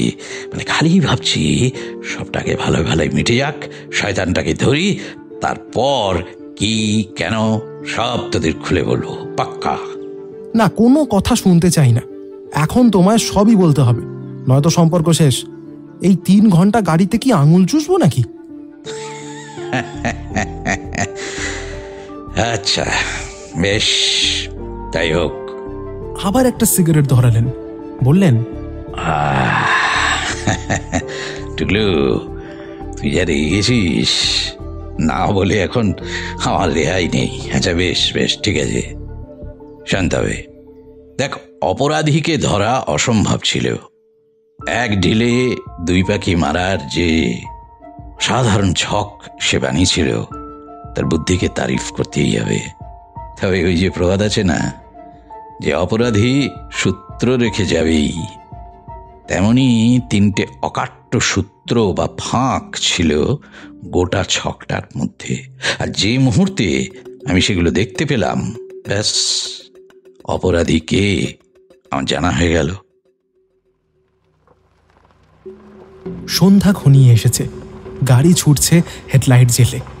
ভেতরে অন্ধকারের মধ্যে চশমার ফাঁকে যোগুমামার চোখ জল করছে। আমরা রুদ্ধশ্বাসে তাকিয়ে আছি। আমাদের ওপরে চোখ বুলিয়ে ফের মামা বললেন, 3টে অকাট্য সূত্র। 1 নম্বর, বাঁ চোখের নিচে কাটা দাগ। 2 নম্বর, গেলাসে মদের গন্ধ। আর 3 নম্বর হলো বর্গাদার হাবিবুরের সঙ্গে সুমিতের দুদিন কি কথা হয়েছিল তা বলতে না পারা। আর তাছাড়া চোখের চাউনি, ছটফটানি, অকারণ বিনয় দেখানো, এক কথায় বডি ল্যাঙ্গুয়েজ আমায় বলে দিচ্ছিল যে লোকটা খুব চাপে আছে। অবশ্য এসব কোনো ছকই আর কাজে লাগতো না তার, যদি না দুজন অবিকল একই চেহারার যমজ ভাই হতো। কারেক্ট। এই না হলে আমার ভাগ্নে। আজ সকালে হাবিবুর, নিকুঞ্জবাবু সকলের সঙ্গে কথা বলার পর আমি একটা ব্যাপারে মোটামুটি নিশ্চিন্ত হয়েছিলাম যে বাড়ির কেউই খুনি। স্বভাবতই সন্দেহ ছোট ভাই সুমিতের উপরই পড়ে, কিন্তু মোটিভ কি? বড় ভাই তো এমনিতেই বাবার ত্যায্য পুত্র, বাবারও বর্তমানে সব তো সেই পাবে, তো খামাখা সে খুন করতে যাবে কেন? পর ভাবলাম যে না, করতেও পারে, নিজের বড় ভাইকে সরিয়ে দিয়ে সারা জীবনের মতো নিশ্চিন্ত হওয়া যায়। কিন্তু প্রথম খটকা লাগলো ঘরে ঢুকে। সুমিতের ঘরে জলের গেলাসে মদের গন্ধ। তো সুমিতের তো কোনো নেশা নেই, এবার ভালো ছেলে সবাই বলছে। তখনও ওই যমজের ব্যাপারটা আমরা কিন্তু জানি না। আর তারপর দেখলাম যে হাবিবুরের সঙ্গে তার দুদিনের কথোপকথনের অংশটা হাবিবুরের স্টেটমেন্টের সঙ্গে মিলছে না। সরকারবাবু হাবিবুরের স্টেটমেন্ট দিলেন, তখন বেশ গলিয়ে গেল। আর তারপরেই যমজের ব্যাপারটা শুনে ফটোগুলো নিয়ে চলে গেলাম ঘরে। কম্পিউটারে স্ক্যান করে বড় করতেই চোখে পড়ল অমিতের বাঁ চোখের নিচে কাটা দাগ, দাড়ির ফাঁক দিয়ে স্পষ্ট দেখা যাচ্ছে। ব্যাস, সঙ্গে সঙ্গে বর্তমানে সুমিতের ছবিটা ভেসে উঠল। কম্পিউটারে সেটা মিলেও দেখলাম, বুঝে গেলাম যে আসলে সুমিতই খুন হয়েছে। অমিত তাকে খুন করে দাড়ি গোপ কামিয়ে সুমিত সেজে বসে আছে। কি যোগু, কি তাই তো? ঠিক ধরলাম তো? চম্পকবাবু এতক্ষণে কথা বললেন। যোগুমামা হেসে ভ্রু তুলে ডান হাতের তর্জনীর ইশারায় সমর্থন করলেন। অমিতের মোটিভ অবশ্য ভেরি স্ট্রং, সেটা আর তোকে বলতে হবে না। আমি বলছি, ছোট ভাইয়ের প্রতি ঈর্ষায় সে জ্বলছিল। বাবা না থাকলে তাকে রাস্তায় দাঁড়াতে হবে। হবিবুরের ওপর রাগও ছিল, সুতরাং কায়দা করে তাকেও ফাঁসানো গেল। সুমিতের যা গুডউইল কেউ অস্বীকার করবে না, কিন্তু যোগু, খুনটা কখন হয় বলতো? ওই দিন রাতের মধ্যেই হয়। ঘটনাটা আমি এইভাবে সাজিয়েছি এবং এভাবেই একমাত্র ঘটনাটা ঘটা সম্ভব। হাবিবুরের সঙ্গে কথা বলতে বলতে কলা বাগানের শেষ পর্যন্ত যায় অমিত। হাবিবুরকে ছেড়ে সে পিছন হাঁটার ভান করে, কিন্তু ফেরে না, ফেরে গভীর রাতে। দাড়ি গোঁফ কামিয়ে অমিত সোজা ঘুমন্ত সুমিতকে নিঃশব্দে খুন করে, সম্ভবত গলায় ফাঁস লাগিয়ে বা অন্য কোনো পদ্ধতিতে। তারপর মৃতদেহ তুলে পোস্টমর্টম করলেই পদ্ধতিটা জানা যাবে। তো যাই হোক, তারপর সুমিতের লাশ ঘাড়ে নিয়ে সে বেরিয়ে আসে। তারপর আমি বলে উঠি, ডেড বডি রেখেছে কোথায়? আরে রাখবে কেন, পুঁতে ফেলেছে। আসলে তোদের মুশকিল কি জানিস? তোরা চোখ কান খোলা রেখে চলিস না। ওই যে আজ সকালে যে ওই অত বড় কলা বাগানের পাশ দিয়ে আমরা এলাম, কিছু চোখে পড়েনি? দেখিসনি যে বেশ কিছুটা জায়গা জুড়ে কলা গাছগুলো কিরকম এবড়ো খেবড়ো দাঁড়িয়ে আছে, কোনোটা ডান দিক কোনোটা বাঁদিকে কাত হয়ে। আর শুধু তাই নয়, ওই জায়গাটার মাটিও অনেকখানি বসে গেছে, জল থই থই করছে একেবারে। আসলে সেদিন রাতেও বৃষ্টি হচ্ছিল। বৃষ্টির মধ্যে মাটি খুঁড়ে ভাইয়ের লাশ কবর দিয়ে তার উপর মাটি চাপা দিতে হয়েছে অমিতকে। প্রচণ্ড পরিশ্রমের কাজ। তারপর উপড়ে ফেলা কলা গাছগুলোকে আবার মাটি দিয়ে খাড়া করতে হয়েছে। ভেবে দেখ, এই বৃষ্টির মধ্যে রাত ভোর এই কাজ করেই তো সুমিত ওরফে অমিতের সর্দি জ্বর হয়। আজকেও সকালে সে তাই চাদর মুড়ি দিয়ে ঘুরছিল। তুই কি শিওর কলা বাগানে সুমিতের লাশ পাওয়া যাবে? শিওর মিলিয়ে নিস। শুধু শুধু কি আর সরকার বাবুকে কোদাল জন্মজুরের কথা বলেছি? মামা চুপ করে গেলেন, এক দৃষ্টে তাকিয়ে রইলেন বাইরের নিকষ অন্ধকারের দিকে। আমরাও চুপ, ভাবছি, মনে মনে অঙ্ক মেলাচ্ছি। কিছুক্ষণ পরে অনেকটা স্বগক্তির সুরেই যোগুমামা বললেন, উত্তর খুঁজে পেয়ে প্রথমটা যেমন আনন্দ হচ্ছিল, এখন আর হচ্ছে না রে। বড় দুশ্চিন্তা হচ্ছে ভবিষ্যতের কথা ভেবে। মানুষ কোথায় নামছে বলতো? হ্যাঁ, কোথায় নামছে? বড় ভাইয়ের ছোট ভাইকে খুন করতেও আজকাল আর হাত কাঁপছে না। এত স্বার্থপর, লোভী, হিংস্র হয়ে যাচ্ছি আমরা। কি নিষ্ঠুর, কি জটিল। পৃথিবীটা মানুষের বসবাসের মতো থাকবে তো রে? যোগুমামার কথাগুলো এক ধাক্কায় আবার বোবা করে দিল আমাদের। অন্ধকার, শুধু অন্ধকার। শেষ হলো আজকের গল্প মাটিতে মৃত্যু। গল্প পাঠে ও টুকলুর চরিত্রে আসঞ্জন, যোগুমামার চরিত্রে দেবাশিস সেনগুপ্ত, অন্যান্য চরিত্রে কৌশিক, ঋদ্ধি, শঙ্খ, অভিজিৎ, বিপুল, বুবাই, সায়ন্তন, দীপম। নাট্যরূপ শুভঙ্কর।